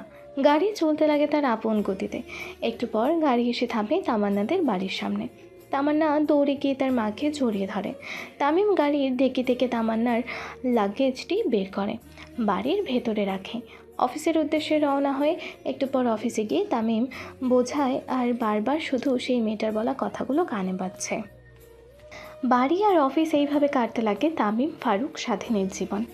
একদিন ঘুম থেকে উঠে ফ্রেশ হয়ে অফিসের উদ্দেশ্যে রওনা হতে যাবে তারা, তখন ইমরান চৌধুরীর ফোন আসে। ফোনটা রিসিভ করতে ওই পাশে থাকা ইমরান চৌধুরী বলতে লাগে, বাবা আজকে অফিসে যেতে পারবো না, শরীরটা তেমন ভালো লাগতেছে না। একটা জরুরি মিটিং আছে, আমি মিটিংটাতেও অ্যাটেন্ড করতে পারবো না। রাত্রিতে কিছু পেপারস রেডি করেছি, তুমি এই পেপারসগুলো মিটিংয়ে আসা লোককে দিলেই সে বুঝতে পারবে। আচ্ছা আঙ্কেল, আমরা আসি। তারপর ফোন কেটে দিয়ে ইমরান চৌধুরী বাড়ির উদ্দেশ্যে রওনা হয় তারা। একটু পর ইমরান চৌধুরী বাড়ির সামনে এসে গাড়ি ব্রেক করে। তামিম গাড়ি থেকে নেমে ফারুকদের উদ্দেশ্যে বলে, তোরা যা, আমি আঙ্কেলের গাড়ি করে যাব অফিসে। কথাটি বলে স্বাধীন ইমরান চৌধুরীর বাইরে ভেতরে ঢোকে। অন্যদিকে ফারুক স্বাধীনেরা গাড়ি নিয়ে চলে যায় অফিসের দিকে। একটু পর তামিম গিয়ে ঘেটে কলিং বেল বাজায়। এদিকে কলিং বেল বাজতে দেখে তামান্নার মা বলতে লাগে, দেখ তোমার তামান্না কে এসেছে। মায়ের মুখ থেকে এই রকম কথা শুনে তামান্না দৌড়ে গিয়ে দরজা খুলে তামিমকে দেখে অবাক হয়ে যায়। ক্ষণে ক্ষণে নিজেকে সামলে নিয়ে বলতে লাগে, আপনি সেই ছেলেটা না আমাকে এয়ারপোর্ট থেকে নিয়ে এসেছিলেন, তারপর কোথাও উদয় হয়ে গেলেন, এতদিন আপনাকে দেখতে পারলাম না। অনেকক্ষণ হলো তামান্নার কোনো সারা শব্দ না পেয়ে তামান্নার বাবা দরজার কাছে এসে তামিমকে দেখে বলতে লাগে, বাবা তামিম, তা কেমন আছো তুমি? হ্যাঁ আন্টি, ভালো আছি। তা আপনারা কেমন আছেন?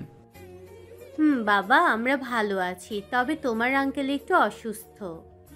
হ্যাঁ আঙ্কেল ডেকেছে, কি যেন একটা ফাইল আমাকে দিবে বললো। তোমার আঙ্কেল দোতলায় ডান পাশের রুমে আছে, যাও। এতক্ষণে তামান্না সব বুঝে গেল যে এই ছেলেটাই তাদের কোম্পানিকে রক্ষা করেছে। তারপর তামিম ইমরান চৌধুরীর রুমে সামনে গিয়ে বলতে লাগে, আঙ্কেল আসতে পারি? হ্যাঁ আসো বাবা। তারপর তামিম রুমে প্রবেশ করিয়ে ইমরান চৌধুরীর পাশে এসে বসে। শোয়া থেকে বসে হাত বাড়িয়ে একটা ফাইল নিয়ে তামিমকে দেয়। আর তামিমকে উদ্দেশ্য করে ইমরান চৌধুরী বলতে লাগে, এখানে আমাদের বিগ প্রজেক্টের ডিলস আছে। যে ডিলটা পেলে আমাদের কোম্পানিটা আরও 100 ধাপ এগিয়ে যাবে। এখানে শেখ ইন্ডাস্ট্রির সাথে ডিল আছে, যারা কিনা বাংলাদেশ থেকে গাড়ি কিনে অন্যান্য দেশে সাপ্লাই করে। তারা আমাদের থেকে 100টার বেশি গাড়ি চেয়েছে। আর আমরা যদি সেই গাড়িগুলো কমপ্লিট করে দিতে পারি, আর যদি গাড়ির কোয়ালিটি ভালো মালের হয়, তাহলে আরও ডিল পাবো আমরা। কথাটা শেষ করে তামিমের উদ্দেশ্যে ফাইলটা এগিয়ে দেয় ইমরান চৌধুরী। তার টেবিলের ওপর থাকা আরেকটি ফাইলের দিকে হাত বাড়িয়ে ফাইলটা হাতে নিয়ে বলতে লাগে, দেখো বাবা, আমার কন্ডিশনটা খুব একটা ভালো না। তাই আমি চাচ্ছিলাম যে আমাদের যে কোম্পানির শেয়ারে 30% করে সকলের নামে লিখে দিতে। আর এই ফাইলে তোমাদের নামে 30% করে শেয়ারে লিখে দেওয়া আছে, আর বাকি 10% আমার মেয়ের নামে দেওয়া আছে।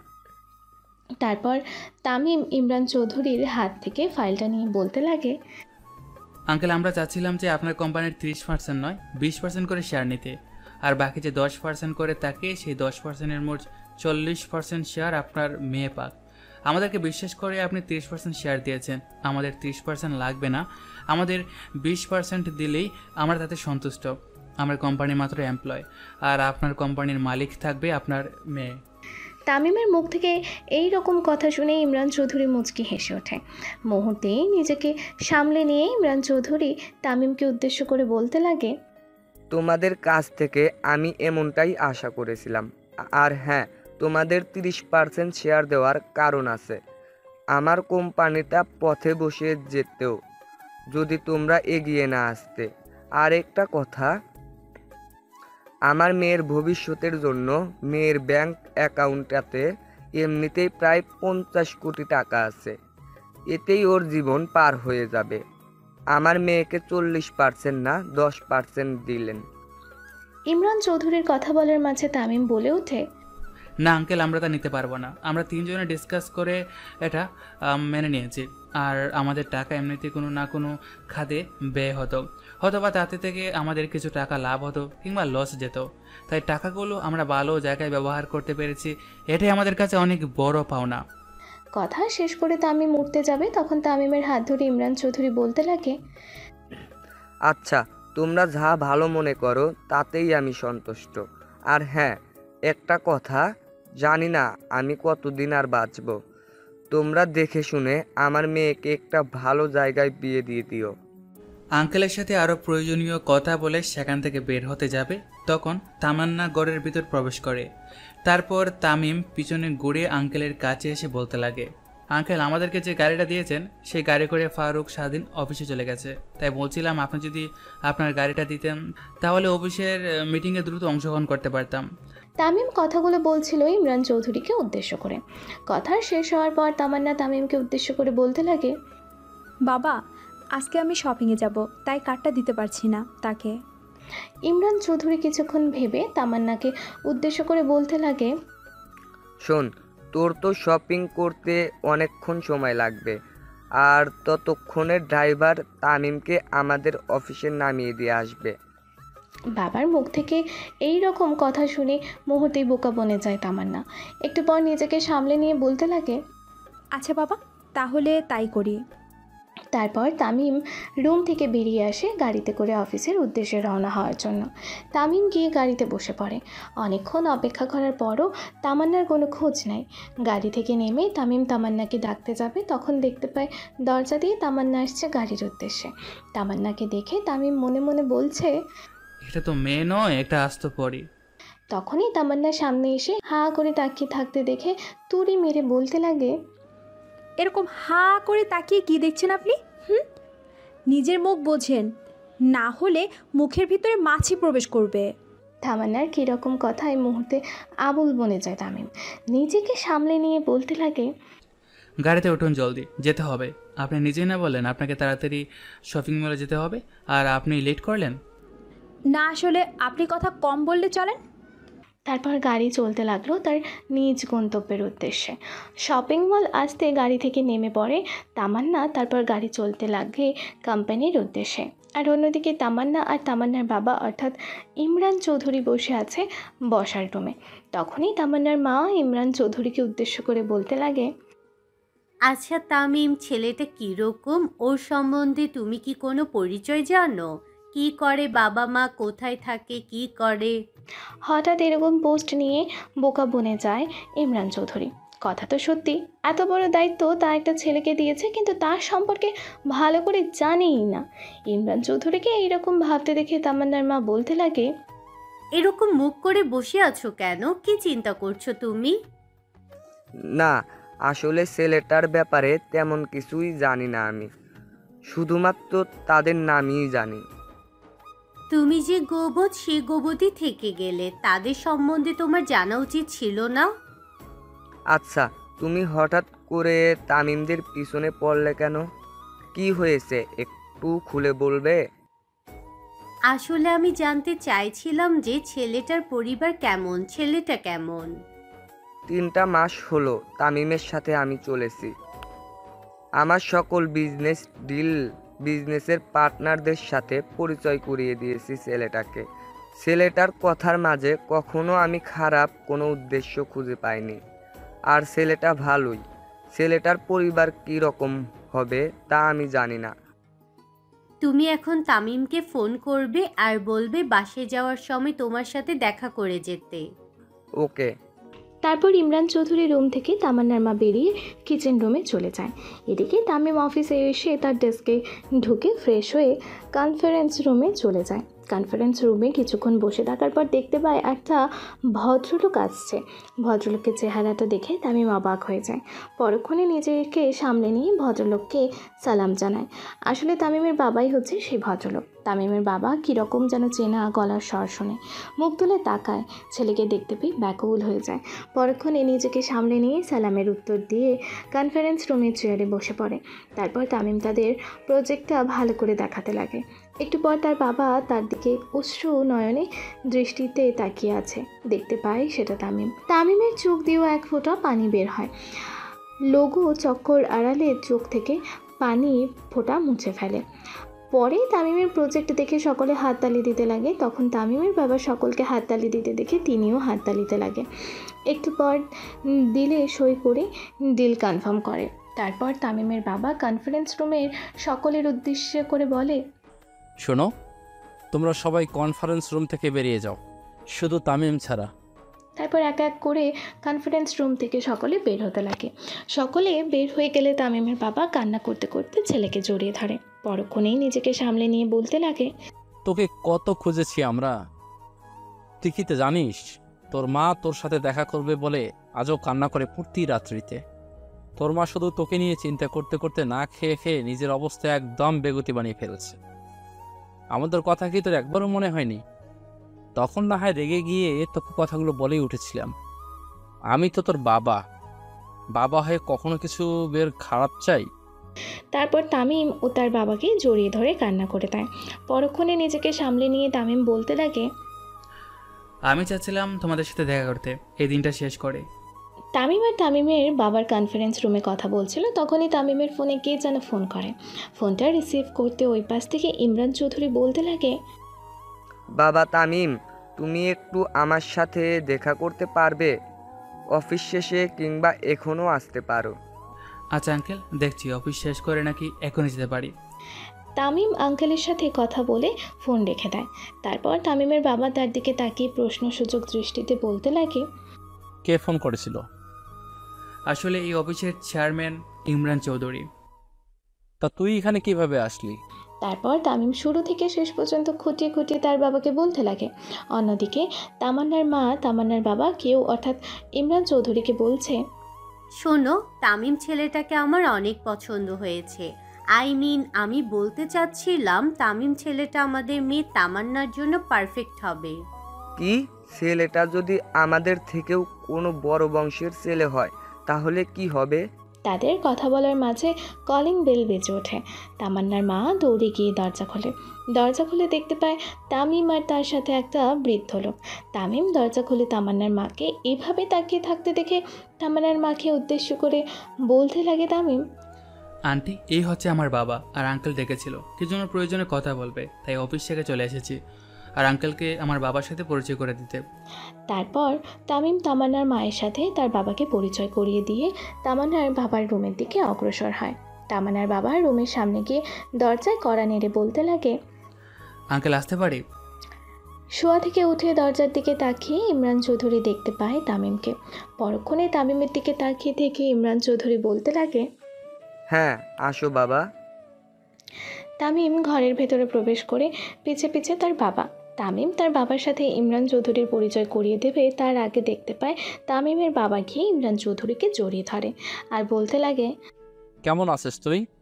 এই যে কলেজ থেকে বেরিয়ে গেলি, এরপরে তো আর কোনো খোঁজ খবর তো পেলাম না। দেখতে তো পারছিস বুড়ো হয়ে গেছে, শরীরে আগের মতো জোর নেই। আর আমি তোর অনেক খোঁজ নেওয়ার চেষ্টা করেছি, কিন্তু তোর পুরনো ঠিকানায় গিয়েও তোর খোঁজ পাইনি। হ্যাঁ, তাও ঠিক, আমরা সেখানে ছিলাম না। আমার পরীক্ষার পর বাবা আমাকে নিয়ে ঢাকায় চলে আসে। তামিমের বাবা আর ইমরান চৌধুরীকে এইরকমভাবে কথা বলতে দেখে তামিম অবাক হয়ে যায়। তামিম নিজেকে মুহূর্তে সামনে নিয়ে বলতে লাগে, তাহলে কি তোমরা দুজনকে আগে থেকে চেনো? চিনি মানে আমরা দুজন একসাথে হাই স্কুলে পড়াশোনা করেছি, ইভেন দুজন কলেজের বন্ধু ছিলাম। ইমরানকে আমি কত খুঁজেছি কিন্তু কোথাও খুঁজে পাইনি। তামিমের বাবা আর তামিমকে এইভাবে কথা বলতে দেখে ইমরান চৌধুরী মুহূর্তে অবাক হয়ে যায়। নিজেকে সামলে নিয়ে ইমরান চৌধুরী বলতে লাগে, তাহলে কি তোর ছেলেই তামিম? হ্যাঁ, এটা আমার ছেলে তামিম। ইমরান চৌধুরী তামিমের বাবার মুখ থেকে এটাই আমার ছেলে শুনে মুহূর্তেই আবারও তামিমের বাবাকে জড়িয়ে ধরে বলতে লাগে, তাহলে তো আমাদের বন্ধুত্ব বাদেও আরও একটা সম্পর্ক গড়তে পারি। ইমরান চৌধুরীর মুখ দেখে এইরকম কথা শুনে মুহূর্তেই বোকা বনে যায় তামিম। এদিকে তামিম বসে থেকে শুধু তার বাবা আর তামান্নার বাবা দুজনের কীর্তি দেখছে। তখনই এইরকম কথা বলে বসে ইমরান চৌধুরী। ইমরান চৌধুরীর কথা ওশাই জানিয়ে তামিমের বাবা বলতে লাগে, তুই কি বলতে চাচ্ছিস আমি বুঝতে পারছি না, প্লিজ একটু ভালো করে বুঝিয়ে বলবি? তোর এই অভ্যাসটা গেল না, সে ঘুরিয়ে পেঁচিয়ে কথা বলা। তখনই রুমের মাঝে চা নিয়ে হাজির হয় তামান্নার মা। তামান্নার মা এরকম দৃশ্য দেখে বোকা বনে যায়। নিজেকে সামলে নিয়ে তামান্নার মা বলতে লাগে, তাহলে আপনি হাসমত শেখ, তামান্নার বাবার ছোটবেলার বন্ধু। জানেন, আপনার নাম দিন রাতে একটাবার না একটাবার নিবেই। আজ শেষমেশ আপনার সাথে দেখাই হয়ে গেল। তামান্নার মাকে এইরকম কথা বলতে দেখে পাশ থেকে ইমরান চৌধুরী বলতে লাগে, আমি চাচ্ছিলাম যে তোর ছেলের সাথে আমার মেয়েকে বিয়ে দিতে। জানি না তুই প্রস্তাবটা কীরকম ভাবে নিবি।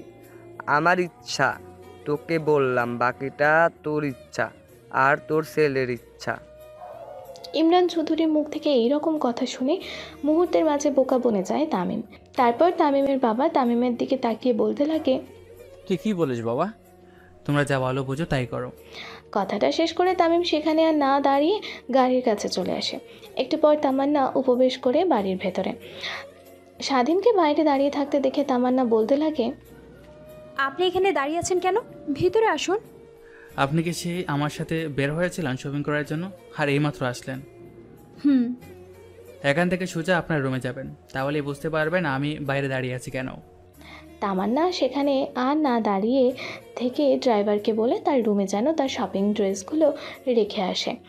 তারপর সে গদগদ করে তার বাবার রুমে প্রবেশ করে। তামান্নাকে রুমে প্রবেশ করতে দেখে তামান্নার বাবা অর্থাৎ ইমরান চৌধুরী বলতে লাগে, এই হচ্ছে আমার মেয়ে তামান্না ইসলাম। তোর মেয়েকে আমাদের অনেক পছন্দ হয়েছে, বাকিটা তুই আর তোর মেয়ে ডিসিশন নিয়ে জানাবি। তারপর তারা দুজন আরও কথা বলতে লাগে। তাদের কথা বলার ধরন থেকে তামান্নার বোঝার বাকি থাকে না যে তামিম আর তার বিয়ের কথা বলছে বাবারা। তারপর তামান্নাও তড়ি ঘড়ি করে বেরিয়ে এসে তামিমের পাশে দাঁড়িয়ে থাকে। তামান্নাকে এভাবে আসতে দেখে স্বাধীন হেসে ওঠে। স্বাধীনের হাসা দেখে তামান্নাও হেসে ওঠে। তারপর তারা দুজন একটা গাড়ি নিয়ে কফি হাউসে চলে যায়। কফি হাউসে গিয়ে তামান্না তামিমকে উদ্দেশ্য করে বলতে লাগে, আচ্ছা, আপনাকে একটা কথা বলি, আপনি কি তাহলে হাসমত আঙ্কেলের ছেলে? হ্যাঁ, আর তোমার কি এই বিয়েতে কোনো দ্বিমত আছে? থাকলে আমাকে বলতে পারো নির্দ্বিধায়। না, আমার কোনো সমস্যা নেই। আর এমনি তো আমি আপনাকে প্রথম দেখায় একটু পছন্দ করে ফেলেছিলাম, তাই জন্যই আপনাকে সেই দিন ড্রাইভার হিসেবে না দেখ বন্ধু হিসেবে থেকে মনের কথা বলেছিলাম। তাহলে এই ব্যাপার আপনি আমাকে মনে মনে পছন্দ করতেন? আসলে কি জানো, আমিও তোমাকে সেই প্রথম দিন থেকেই মনে মনে অনেক পছন্দ করতাম, কিন্তু বলতে পারিনি। তুমি কি মনে করো? এমনিতেই তো প্রথম দিনে আমাদেরকে লুবি ভেবেছিলে। তাদের কথা বলার মাঝখানে তামিমের বাবা চলে আসে। তারপর তামিমের বাবা তামিমকে নিয়ে তাদের বাড়িতে চলে যায়। অন্যদিকে তামিম তার বন্ধুদেরকে বলে দেয় যে সে তার বাবার সাথে বাড়িতে চলে যাচ্ছে। তামিমের বাবা এসে বাড়ির কলিং বেল বাজাতে লাগে। একটু পর তামিমের মা এসে দরজা খুলে দেয়। দরজা খুলে তামিমকে সামনে দেখে দৌড়ে গিয়ে জড়িয়ে ধরে। তামিমের মা তামিমকে উদ্দেশ্য করে বলতে লাগে, কই ছিলি তুই এতদিন বাবা? জানিস তোকে খুঁজতে খুঁজতে তোর বাবা হয়রান হয়ে গেছে। বাইরে দাঁড় করিয়ে রাখবে, ভিতরে যেতে দিবে না। না বাবা, আয় আয় ভিতরে। একটু পর তামিম ভেতরে চলে গেল। বর্ষার রুমে তার মা বাবার সাথে আরও কিছু কথা বলে তামিম তার রুমে গিয়ে দেখে ঠিক আগের মতোই গোছানো রুমটা। তারপর সে ওয়াশরুমে গিয়ে ফ্রেশ হয়ে তার পুরনো জামা কাপড় পরে নিয়ে খাবার টেবিলে আসে। দেখতে পায় তার মা অল্প কিছুক্ষণের মধ্যে অনেকগুলো তার প্রিয় খাবার রান্না করেছে। তারপর তার মায়ের হাতে রান্না করা খাবারগুলো খেয়ে ফারুক আর স্বাধীনকে ফোন করে আজকে সব ঘটনা খুলে বলে। অন্যদিকে এমপি অনেকটাই রেগে আছে, আর এমপির ছেলেদেরকে উদ্দেশ্য করে এমপি বলছে, তোদের খাইয়ে বড় করেছি কি এই দিন দেখার জন্য? আমার ভাই মারা গেছে 4 মাস হয়ে গেল, কিন্তু তোরা আমার ভাইয়ের খুনিকে এনকে ডনের পরিচয় বের করতে পারলি না। তাহলে তোদেরকে দিয়ে আমার লাভ কি? কথাটা বলা শেষ করতে না করতে তাদের আস্তানায় হাজির হয় পাগলা সালাম। এই অসময়ে পাগলা সালামকে এই অবস্থায় দেখে এমপি অনেকটাই রেগে গিয়ে বলতে লাগে, কি হয়েছে তোর? এই ওটু টাইমে এখানে আসলি? আর তোর হাতেই বান কাটা কেন? 3 মাস ধরে তোর কোনো খোঁজ পাওয়া যাচ্ছে না, তোর ছেলেপেলেরাও কোনো খোঁজ খবর নেই। তারপর পাগলা সালাম এমপিকে সব কথা খুলে বলে। এমপি বসা থেকে উঠে পাগলা সালামের কাঁধে হাত দিয়ে বলতে লাগে, তুই একটা কাজের কাজ করেছিস, তা এনকে ডনের চেহারা কীরকম তুই বলতে পারবি? না ভাই, পারবো না, কারণ ও কীরকম যেন কালা একটা পোশাক পরে এসেছিল আর মুখে ছিল সাদা একটা মাস্ক লাগানো। মুহূর্তের মধ্যেই ও আমাদের ছেলেগুলোকে মেরে আমাকে মেরে ফেলে রেখে গিয়েছিল। ও তাহলে এই ব্যাপার, যে খারাপ কাজ করবে তাহলে তার সামনেই ধরা দেবে এনকে ডন। আমি তো লঘু চক্ষুর আড়ালে খারাপ কাজ করি। এনকে ডনকে তাহলে আমার পরিচয় জানতে পারিনি। হ্যাঁ, আমরা তোর অনেক অপকর্মের প্রমাণ পেয়েছি, যা তুই লুকচক্রের আড়ালে করছিস, আর আজ তোর অপকর্মের হিসাব দেওয়ার দিন। ছেলেটার এইরকম কথা শুনে এমপি মুহূর্তেই নিজেকে সামলে নিয়ে বলতে লাগে, কে তুই, আর তোর সাহস কি করে হয় আমার মুখের উপর কথা বলার? আমি হলাম এনকে ডন, নাম তো শুনেছিস ইয়ার। তোর বাইকে মেরেছি, আজ তোকে মারবো। এই তোরা চেয়ে থেকে দেখছিস কি, শালাকে মার। এমপির ছেলেগুলো তামিমকে মারার উদ্দেশ্যে রওনা হয়। বাহির থেকে স্নাইপার দিয়ে এক এক করে মারতে লাগে ছেলেগুলোকে ফারুক আরশ। মুহূর্তের মাঝে ছেলেগুলো লুটে পড়ল মাটিতে। এমপি নিজের ছেলেগুলোকে এইভাবে মাটিতে পড়ে থাকতে দেখে চমকে যায়। পরক্ষণে নিজেকে সামলে নিয়ে তামিমকে উদ্দেশ্য করে এমপি বলতে লাগে, ভাই আমাকে প্লিজ ছেড়ে দিন, আর কখনো এরকম কাজ করব না আমি। আমি এমপির পদটাও ছেড়ে দেব। তখনই দেখতে পায় পাশ কাটিয়ে পাগলা সালাম বিড়বিড় করে এগিয়ে যাচ্ছে গেটের দিকে। তখনই তার মাথায় গুলি করে তামিম। পরক্ষণে মাটিতে লুটিয়ে পড়ে পাগলা সালাম। পাগলা চাঁদকে গুলি করে মারতে দেখে এমপি ভয়ে কেঁপে ওঠে। তখনই এমপি দৌড়ে গিয়ে তামিমের পায়ে জড়িয়ে ধরে আর বলতে লাগে, ভাই এমপিগিরি করে যত টাকা মানুষের থেকে খেয়েছি সব টাকা মানুষকে ফেরত দিয়ে দেব, তবুও আমাকে ছেড়ে দিন। এমপির কথা শুনে হা হা করে হাসতে লাগে তামিম। তামিমকে এরকম হাসতে দেখে এমপি মুহূর্তেই বোকা বনে যায়। আশা ছেড়ে দিয়ে হঠাৎ এমপির কাঁধ বরাবর গুলি ঠেকায়। তখনই দেখতে পায় তার কাঁধে একটা আসরের দাগ। পরক্ষণই নিজেকে সামলে নিয়ে এমপিকে উদ্দেশ্য করে তামিম বলতে লাগে, তোর কাঁধে আঁচড়ের দাগটা কিসের? তামিমের এই রকম কথা শুনে এমপি ঘাবড়ে ওঠে। পরক্ষণে নিজেকে সামলে নিয়ে এমপি বলতে লাগে, এটা আমার জন্মের দাগ ভাই। কেন আপনি এই ডাক্তারের সম্পর্কে জানতে চাচ্ছেন? তখন তামিম তার ঘাড় থেকে গুলিটা মাথায় ঠেকিয়ে ভয় দেখাতে লাগে আর বলতে লাগে, যদি বাঁচতে চাস তাহলে সত্যি কথাটা বল। হ্যাঁ ভাই, বলছি। এটা আজ থেকে প্রায় 10 বছর আগের কথা। আমি আর আমার বন্ধুরা একটা পার্টি থেকে ফিরছিলাম। তখনই রাস্তা দিয়ে একটা মেয়েকে হেঁটে কোথায় যেন যেতে দেখি। মেয়েটিকে রাস্তা থেকে তুলে আমরা সকলে মিলে রেপ করে মেরে ফেলি। পরে বাসায় এসে ফ্রেশ হয়ে ওয়াশরুমে ঢুকে আয়নাতে দেখি গাড়ে দাগ। ভাবলাম সেই মেয়েটির সাথে ধস্তাধস্তির সময় দাগটা লেগেছে। এমপির মুখ থেকে এইরকম কথা শুনে স্বাধীন এমপির মুখ বরাবর পাও দিয়ে একটা কিক করে। এমপি কিছুটা দূরে গিয়ে ছিটকে পড়ে। তখনই এমপির কলার ধরে টেনে নিয়ে এসে বলতে লাগে, জানিস তুই যাকে রেপ করেছিলি সে আমার কি হয়? সে আমার কলেজার টুকরা বড় বোন। তার 2 মাস পর বিয়ে ঠিক হয়েছিল। আর কারো হবু বরের সাথে রেস্টুরেন্টে দেখা করে বাড়িতে ফেরার সময় ধরা। কথাটা বলে ঠাস ঠাস করে গুলি করে দেয় এমপির মাথায়। ক্ষণেই এমপির দেহটা মাটিতে লুটিয়ে পড়ে। তারপর তামিম কাঁদতে কাঁদতে সেইখানে বসে পড়ে। একটু পর ফারুক আর স্বাধীন গোডাউন রুমে প্রবেশ করে তামিমকে কান্না করতে দেখে। তার কাছে এগিয়ে গিয়ে বলতে লাগে, কি হয়েছে তোর? তুই এইভাবে কান্না করছিস কেন? এ হচ্ছে সেই কুলাঙ্গার যার জন্য আমি এই আমার সুন্দর জীবন পেলে গ্যাংস্টার জীবন বেছে নিয়েছিলাম। এই সেই যে কিনা আমার বোনকে মেরেছে। ফারুক আর স্বাধীনের বোঝার বাকি রইল না এটাই তামিমের বোনকে রেপ করে মেরে রেখে গিয়েছিল। তারপর তামিম সেখান থেকে উঠে বসার উদ্দেশ্যে রওনা হয়। বাসায় গিয়ে সোজা তার রুমে ঢুকে ফ্রেশ হয়ে শুয়ে পড়ে। অন্যদিকে ফারুক আর স্বাধীন এমপির ছেলেগুলোকে এক জায়গায় করে আর এমপিকে এক জায়গায় করে। দেয়ালে বড় বড় করে লিখে দেয় এনকে ডন। তারপর এমপিও সকল কালো ধান্দার ভিডিও ফুটেজ সেখানে রেখে আসে, সাথে এমপির প্রতারণার কিছু ছবি। পরের দিন সকালবেলা ঘুম থেকে উঠে তামিম ফ্রেশ হয়ে নিচে যায়। তখন দেখে তার বাবা টিভিতে একটা খবর দেখছে মনোযোগ দিয়ে। তামিম গিয়ে বসার রুমে বসে বাবার সাথে খবরে মনোযোগ দিতেই দেখে আমাদের শহরের এমপি আগামীকাল তার পুরাতন গোডাউন ঘরে সাথে এমপির সাথে কাজ করা ছেলেগুলোকেও মেরে রেখে গেছে কে বা কারা যেন। শুধুমাত্র দেওয়ালে একটা মেসেজ দিয়ে গেছে এনকে ডন, আর তারা কিছু ভিডিও ফুটেজ রেখে গেছে যাতে পরিষ্কারভাবে দেখা যাচ্ছে যে এমপি অনেক অনৈতিক কাজের সাথে জড়িত ছিল। তখনই তামিমের বাবা তামিমকে উদ্দেশ্য করে বলতে লাগে, জানিস বাবা, এই এমপি আমার কাছ থেকে কোটি কোটি টাকা মেরে খেয়েছে। আমার গাড়ি আটকে আমার কাজ বন্ধ করে দিয়ে নানানভাবে। তামিমের বাবা পরক্ষণে নিজেকে সামনে নিয়ে ওপরের দিকে তাকিয়ে একটা জোরে নিঃশ্বাস নিয়ে তামিমকে বলতে লাগে, জানি না কে বা কারা এই কাজটা করেছে, আমি তাদেরকে স্যালুট জানাচ্ছি। কারণ যেই কাজগুলো পুলিশ তাদের বাপের জন্মেও করতে পারবে না সেই কাজগুলো এনকে ডন করে দেখিয়েছে। তারপর তামিম বাবার কাছ থেকে উঠে কিচেন রুমের উদ্দেশ্যে রওনা হয়। কিচেন রুমে গিয়ে দেখে তার মা রান্না করছে। তারপর তামিম কিচেন রুম থেকে 1 কাপ কফি বানিয়ে ছাদে চলে যায়। ছাদে যেতে তার ফোন কীরকম জানি কেঁপে ওঠে। ফোনের দিকে তাকিয়ে দেখে একটা রং নাম্বার থেকে ফোন করেছে তাকে, কিন্তু সে ফোন তোলে না। এই ভেবেই 3 বার কল করার পর শামীম ফোন রিসিভ করে। কানে নিতে ওই পাশ থেকে বলছে, কি ব্যাপার, আপনার এতবার করে ফোন দিচ্ছি, ফোন রিসিভ করছেন না কেন? কে আপনি? আর আমার সাথে এরকমভাবে কথা বলছেন, আপনার সাহস তো কম না? আমার সাহসে কি দেখেছেন? বাসরাতে আরও দেখবেন। এইরকম কথা শুনে তামিমের আর বোঝার বাকি রইল না যে ফোনটা তামান্না করেছে।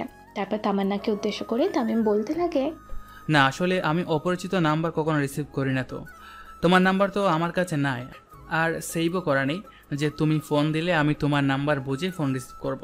তা তুমি আমার নাম্বার কোথা থেকে পেলে? জোগাড় করেছি এক জায়গা থেকে, আপনাকে তা বলা যাবে না। তারপর তামান্নার সাথে আরও কিছু কথা বলে তামিম তার রুমে গিয়ে ফ্রেশ হয়ে নেয়। তখনই তার মা তামিমকে উদ্দেশ্য করে ডাকতে লাগে, তামিম কই তুই? নিচে আয় জলদি। মায়ের ডাক শুনে তৈরি করে নিচে নামে। নিচে এসে তামিম দেখতে পায় তার বাবা মা বসে আছে খাবার টেবিলে। তখনই তার বাবা তামিমকে উদ্দেশ্য করে বলতে লাগে, বাবা, সকালের ভাতটা খেয়ে যা। আর তুই দুপুরের খাবার কোথায় খাবি না খাবি তাই তোদের জন্য তোর মাম টিফিন বাটিতে করে পাঠিয়ে দেবে। একটা দিলে কিন্তু হবে না, 2টা রাক্ষস আছে তো, 3টা টিফিন বাড়ি দিতে হবে। আমাকে তা বলতে হবে না, আমি বুঝতে পেরেছি। তার জন্য 3টা টিফিন বক্স রেডি করে দিয়েছি। তারপর তামিম খাওয়া শেষ করে মা বাবার কাছ থেকে বিদায় নিয়ে অফিসের উদ্দেশ্যে রওনা হয়। একটু পর অফিসে পৌঁছাতে দেখতে পায় ফারুক আর স্বাধীন তার সামনে দাঁড়িয়ে আছে। তামিমকে আসতে দেখে ফারুক আজ স্বাধীন তামিমের কাছে গিয়ে এলোপাথারি মারতে লাগে। মুহূর্তের মাঝে তামিম বোকা বনে যায়। তারপর তামিম ফারুক স্বাধীনের উদ্দেশ্য করে বলতে লাগে, তোরা আমায় কেন মারছিস, বলবি কি কারণ? তোরা তামান্নার বিয়ে ঠিক হয়েছে, আমরা জানতে পারলাম না, অন্যজনের কাছ থেকে জানলাম। আমাদেরকে তুই কি ফ্রেন্ড মনে করিস না? নিঃসন্দেহে আমি তোদেরকে আমার জীবনের থেকে বেশি ভালোবাসি। তাহলে এই তোর ভালোবাসার নমুনা আমাদেরকে সবার পরে জানাচ্ছিস? আরে আমার বিয়ে আমি নিজেই জানি না কবে আমার বিয়ে, আর তোদেরকে কি বলবো বল? ও তাই বল। যদি জেনেও না জানার ভান করিস না, তাহলে তোর অবস্থা কিন্তু খারাপ করে দেব আমরা। তারপর সেখানে আর না থেকে যে যার রুমে চলে যায়। দুপুরে সবাই যায় ক্যান্টিনে। ফারুক আর স্বাধীন তামিমকে ক্যান্টিনে না দেখে তার ক্যাবিনে যায়। দেখতে পায় তামিম কাজ করছে। তখনই তামিমকে উদ্দেশ্য করে ফারুক বলতে লাগে, কিরে তোর আবার কি হয়েছে, চল খেতে যাবি। নারে, মা খাবার বাড়িয়ে দিয়েছে, তোরাও আয়, তোদের জন্য খাবার বাড়িয়ে দিয়েছে। ও তাহলে আন্টি খাবার পাঠিয়ে দিয়েছে, দে আন্টির খাবার দে, কতদিন হলো আন্টির হাতের খাবার খায় না। তারপর তামিম তার ব্যাগ থেকে খাবারের বাটিগুলো বের করে তাদের হাতে দিল। তারপর একসাথে বসে তামিম ফারুক স্বাধীন খেতে লাগে। খেতে খেতে তো ফারুক বলে ওঠে, আমি এমনিতেই এরকম করছিলাম, দেখেছিস আন্টির হাতে রান্না করা খাবারগুলো কত সুস্বাদু। তারপর তামিম ফারুক স্বাধীন খাওয়া দাওয়া শেষ করে যে যার কেবিনে চলে যায়। তারপর অফিসের পিয়নকে দিয়ে প্লেটগুলো পরিষ্কার করে নেয়। তারপর তামিম কেবিনে বসে অফিসের কাজ করতে লাগে। বিকালের দিকে তামিমের ফোনে ফোন করে তামান্না। ফোন রিসিভ করতে ওই পাশ থেকে তামান্না বলতে লাগে, তা কই আপনি? আর অফিস কয়টা ছুটি হবে? অফিস আমার ক্লাস শ্বশুরের, আমরা যখন বলবো তখনই অফিস ছুটি হবে। তাছাড়াও আমার হাতে অনেক কাজের প্রেশার, কাজগুলো শেষ করতে করতে রাত্রি প্রায় 8টা বাজবে অফিস থেকে বের হতে। স্বাধীনের মুখ থেকে এই রকম কথা শুনে ফোন কেটে নীরবে বসে থাকে তামান্না। একটু পর তামান্নার রুমে তার মা আসে। তামান্নাকে এইভাবে গোমরা মুখ করে বসে থাকতে দেখে তার মা বলতে লাগে, কি হয়েছে তোর, তুই এভাবে বসে আছিস কেন? আসলে মা, আজকে একটু বাইরে ঘুরতে এসেছিলাম তামিমকে নিয়ে। তাই নাকি ওর অফিসে কি যেন কাজ, অফিস থেকে বের হবে রাত 8টায়। তাহলে অফিসে চলে যা। অফিসে গিয়ে আমি কি করব? আমি তো কিচ্ছুই বুঝি না অফিসের কাজের। আরে বোকা মেয়ে, আমি তোকে বলেছি অফিসে যেতে কাজ করার জন্য না। ছেলেটা তো নিশ্চয়ই দুপুরে ভাত খেয়েছে, সন্ধ্যায় তো আর খাইনি। তাই আমি টিফিন বাটিতে ভাত পেরে দিচ্ছি, তুই নিয়ে গিয়ে খাইয়ে দিয়ে আসবি আর দেখা করেও আসতে পারবি। মায়ের মুখ থেকে এইরকম কথা শুনে তামান্না আশ্চর্য হয়ে যায়। মুহূর্তেই নিজেকে সামলে নিয়ে বলতে লাগে। তারপর তামান্না কিচেন রুমে গিয়ে টিফিন বাটি করে ভাত নিয়ে অফিসের উদ্দেশ্যে রওনা হয়। অন্যদিকে আন্ডারওয়ার্ল্ডের টপ মাফিয়া তার ছেলেদেরকে নিয়ে মিটিং করছে, কারণ বিগত 1 বছর তার ব্যবসাতে প্রচুর পরিমাণ লস হচ্ছে। তখন ছেলেগুলোকে উদ্দেশ্য করে আন্ডারওয়ার্ল্ডের টপ মাফিয়া বলতে লাগে, কিরে তোরা আগের মতো মাল ছাপাতে পারছিস না কেন? ভাই, কেউ আর আগের মতো মাইল কিনছেন আমাদের কাছ থেকে। ইভেন তারা সবাই কাজ থেকে রিটার্ন নিয়েছে। কেন, কি হয়েছে ওদের সাথে যেরকম করলো? আসলে ভাই, দিনে দিনে শহরের এনকে ডনের উৎপাত বেড়ে গেছে। যারাই খারাপ কাজের সাথে বিলুপ্ত তাদেরকে ধরে ধরে মারছে। তাই সবাই যার যার জীবন বাঁচাতে সবাই কাজ থেকে বিরত হয়েছে। আসলেই তো এটা একটা চিন্তার বিষয়। আমি যদি মাল সাপ্লাই না দিতে পারি তাহলে তো আমার আব্বা আছে, সেও তো আমাকে মারবে। তোরা যে করেই পারিস ওর পরিচয় জোগাড় কর। ভাই, আমরা অনেক চেষ্টা করেছি কিন্তু কোনোভাবেই এনকে ডনের খোঁজ পাইনি। ইভেন এনকে ডনের নাম শুনলে কেউ আমাদের সাথে কথাও বলতে চায় না। সবাই এনকে ডনকে এত পরিমাণ ভয় পায়। পরক্ষণে নিজের মাথায় একটা তীক্ষ্ণ বুদ্ধি চলে আসে আন্ডারওয়ার্ল্ডের টপ মাফিয়ার। নিজেকে সামলে নিয়ে ছেলেগুলোকে উদ্দেশ্য করে বলতে লাগে, শোন, তোরা আমার মাথায় একটা বুদ্ধি এসেছে। যেহেতু এনকে ডন অন্যায়ের প্রতিবাদ করে, তাই আমরা কালকে শহর থেকে 30টা মেয়ে কিডন্যাপ করব, পরে তাদেরকে বুক করে মেরে ফেলব। তখন এনকে ডন পাগলের মতো আমাদেরকে খুঁজবে। যে আমাদেরকে খোঁজার চেষ্টা করবে তখনই তাকে ধরে ফেলব। বস, আপনার মাথায় এত বুদ্ধি কোথায় থেকে আসে? আমাদের মাথায় কেন আসে না? অত কথা রাখ, আর কালকে নেমে পড়তোরা। এক রাতে শহর থেকে 20টা মেয়ে তুলবে, আর দেখবি কচি কচি যেন হয়, না হলে আবার তাদেরকে ভোগ করে শান্তি পাবো না। ওকে বস, আমরা কালকে তুলে আনবো 20টা মেয়েকে। তারপর আন্ডারওয়ার্ল্ডের টপ মাফিয়া আরও কিছু কথা বলে তার স্থান থেকে চলে যায়। অন্যদিকে তামিম তার অফিসের জরুরি কাজ করছিল। তখনই কে এসে যেন তার দরজার কর্নারে কড়া নাড়তে দেখে তামিম বলে ওঠে, কে? আমি আসতে পারি স্যার? দরজা থেকে উকি দিয়ে তামান্না কথাগুলো বলে ওঠে। তামান্নাকে দেখে তামিম মুহূর্তেই শিউরে ওঠে। তারপর আবারও ল্যাপটপের দিকে তাকিয়ে বলতে লাগে, হ্যাঁ, ভিতরে আসো। তারপর তামান্না গিয়ে তামিমের সাথে বসে পড়ে। তারপর তার ব্যাগ থেকে এক এক করে খাবারের বাটিগুলো বের করে টেবিলের উপর সাজাতে লাগে। তার টেবিলের সামনে খাবার গোছানো দেখে তামান্নাকে বলতে লাগে, আচ্ছা, খাবারগুলো তুমি এখানে নিছো কেন?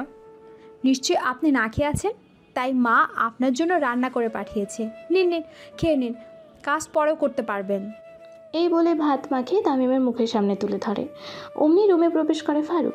হঠাৎ তার চোখের সামনে এইরকম দৃশ্য দেখে অবাক বনে যায়। মুহূর্তেই নিজেকে সামলে নিয়ে বলতে লাগে, ওহ সরি, ভুল টাইমে এন্ট্রি করেছি, আই এম এক্সট্রিমলি সরি। হঠাৎ এরকম কথা শুনে পাশে তাকিয়ে তামান্না দেখতে পায় ফারুককে। মুহূর্তে একটু লজ্জা পেয়ে যায়। তারপর ফারুককে উদ্দেশ্য করে তামিম বলতে লাগে, এত খাবার আমি একা খেতে পারবো না, তুই গিয়ে স্বাধীনকে ডেকে তারপরে আমরা চারজনে একসাথে খাই। তামিমের মুখ থেকে এই রকম কথা শুনে স্বাধীনকে ডাকার উদ্দেশ্যে বেরিয়ে যায় ফারুক। তারপর স্বাধীনের কেবিনে গিয়ে স্বাধীনকে ডেকে নিয়ে তারপর তামিমের কেবিনে চলে যায় তারা। তারপর তারা চারজন টেবিলে একসঙ্গে বসে খেতে লাগে আর গল্প করতে লাগে। খাবার খেয়ে যে যার কেবিনে চলে যায়। অন্যদিকে তামান্নাও তার বাসায় উদ্দেশ্যেই রওনা হয়। তারপর অফিস শেষ করে যে যার বাসায় গিয়ে ঘুমিয়ে পড়ে। পরের দিন সকালবেলা তামিম নিয়ম মাফিক অফিসে চলে আসে।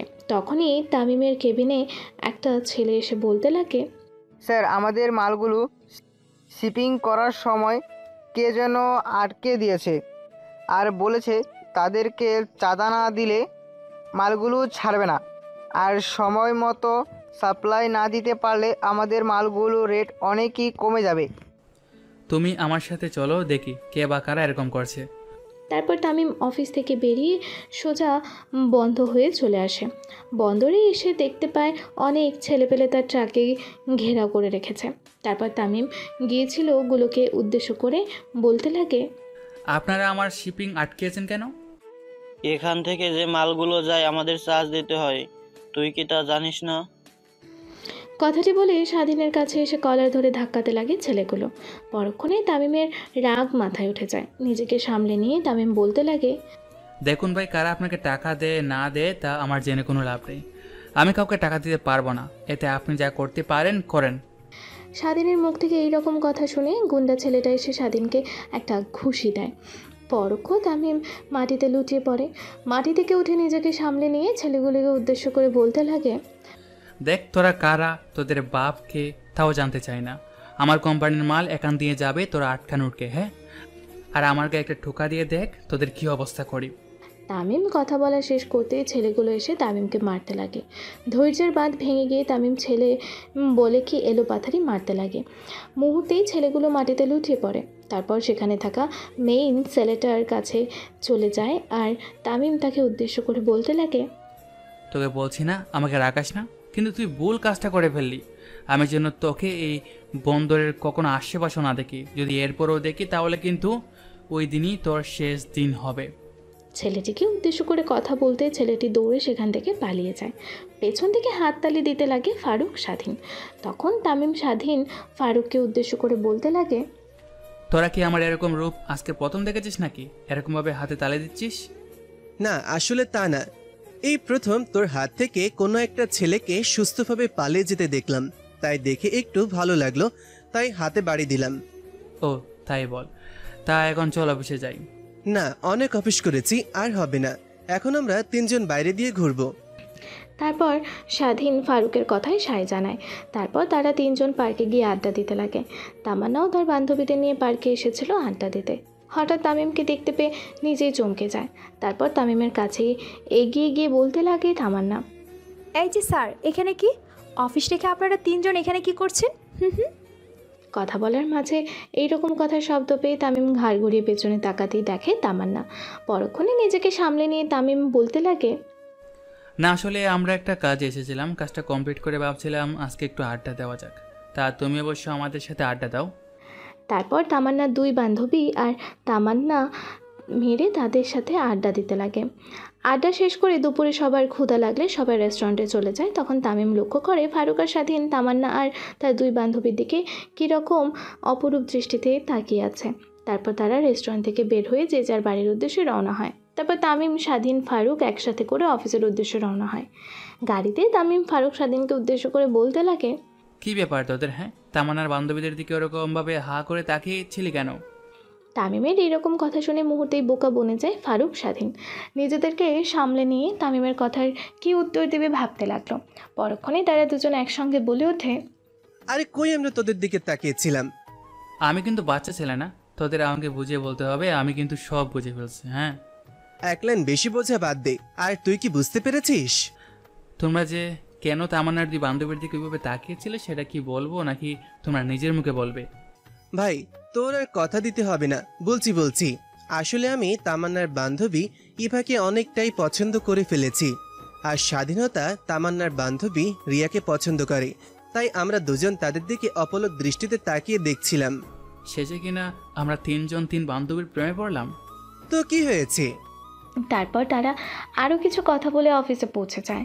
তারপর বিশেষ করে জেলার রুমে চলে যায়। অন্যদিকে টপ মাফিয়া ছেলেরা বের হয়েছে শহরের মেয়েদেরকে তুলে আনার জন্য। তারপর যে যেখান থেকেই পায় শুধুমাত্র মেয়েদেরকে তুলে নিয়ে আসে তাদের গোপন আড্ডায়। এক এক করে সেখানে বেস্টটা মেয়েকে তুলে নিয়ে আসে তারা। একটু পর সেখানে টপ মাফিয়াও চলে আসে। এত মেয়েদের দেখে টপ মাফিয়া আ করে হাসতে লাগে আর পরক্ষণে নিজেকে সামলে নিয়ে বলতে লাগে, এতগুলো মেয়ের মধ্যে কাকে রেখে কাকে ভোগ করবো বুঝতেই পারছি না। আচ্ছা থাক, তোরাও তো নিশ্চয়ই ক্ষুধার্ত, তোরাও নিজেদের পিপাসা মিটিয়ে নে। টপ মাফের মুখ থেকে এরকম কথা শুনে মুহূর্তে ছেলেগুলো তাদের হিংস্র রূপ ধারণ করে।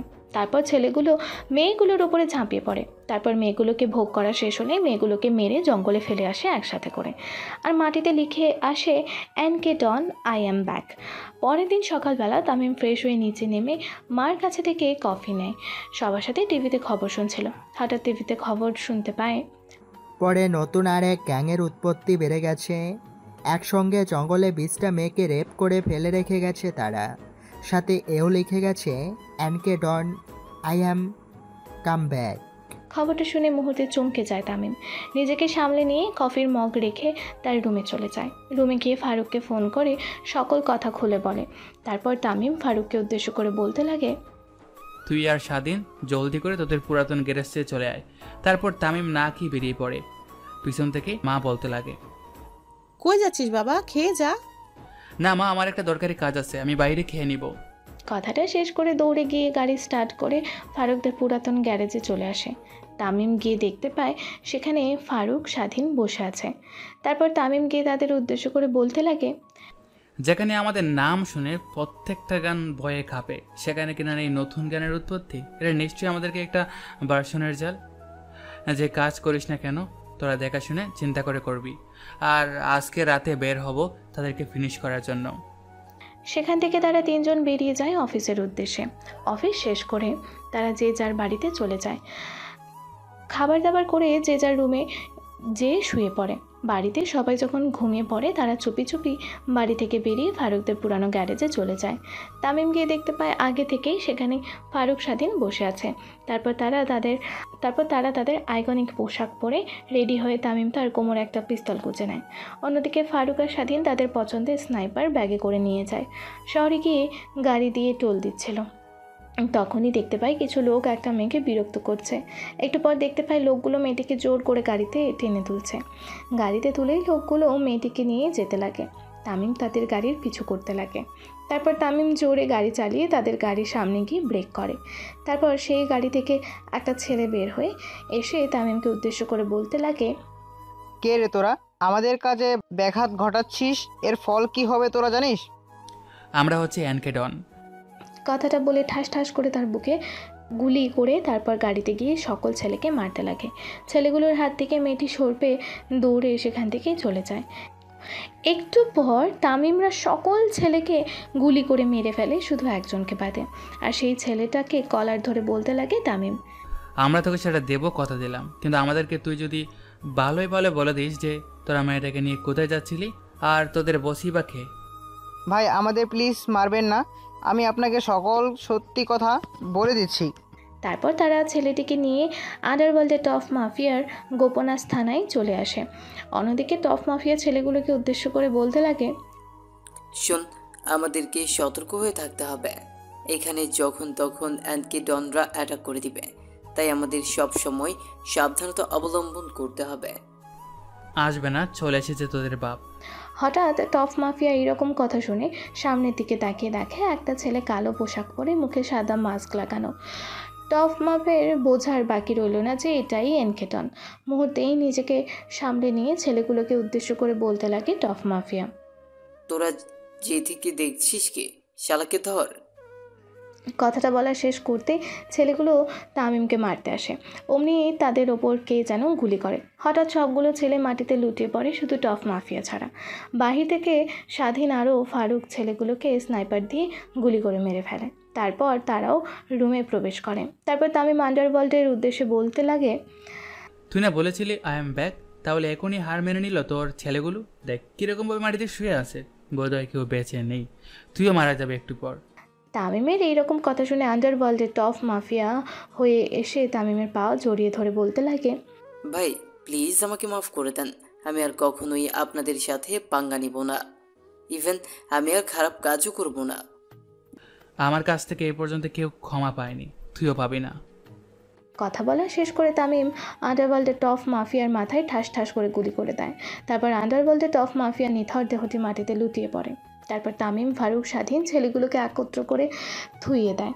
তারপর ফারুক দেয়ালে রক্ত দিয়ে লিখতে লাগে, আমরা হচ্ছে এনকেডন, আমাদের হাত থেকে বাঁচা একদম অসম্ভব। তাই দেশে যেখানে মাস্তানি করে বেড়াও না কেন, আমাদের টার্গেট যদি তোমাদের উপর পড়ে তাহলে তোমরা আর কেউই বাঁচবে না কিন্তু। তারপর তারা সেখান থেকে যে যার বাসায় গিয়ে ফ্রেশ হয়ে ঘুমিয়ে পড়ে।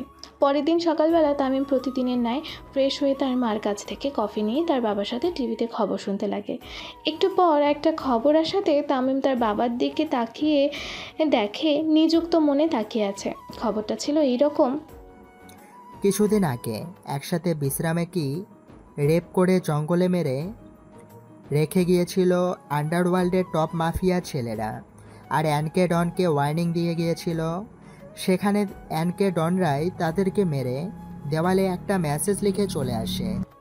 তারপর থেকে সারা দেশে গ্যাংস্টার দিয়ে ধীরে কমতে লাগে। কিছুদিন পর ফারুক স্বাধীন তাদের মনের কথা তামান্নার বান্ধবীদেরকে বলে দেয়। তাদের পরিবার রাজি হয়ে যায়। তারপর ধুমধাম করে তিনজনের বিয়ে হয়। বাসরাতে তাদের স্ত্রীরা অপেক্ষা করছে। অন্যদিকে তখন তামিম ফারুক স্বাধীন ছাদে বসে থেকে একসাথে আড্ডা দিচ্ছে।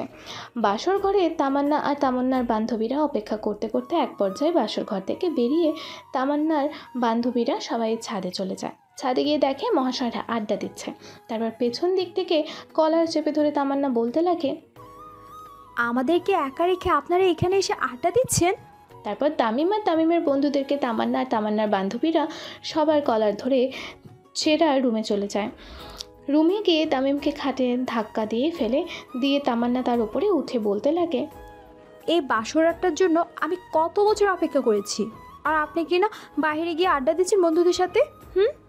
এই কথাটি বলে তামান্না তাদের চার ঠোঁট এক করে দেয়।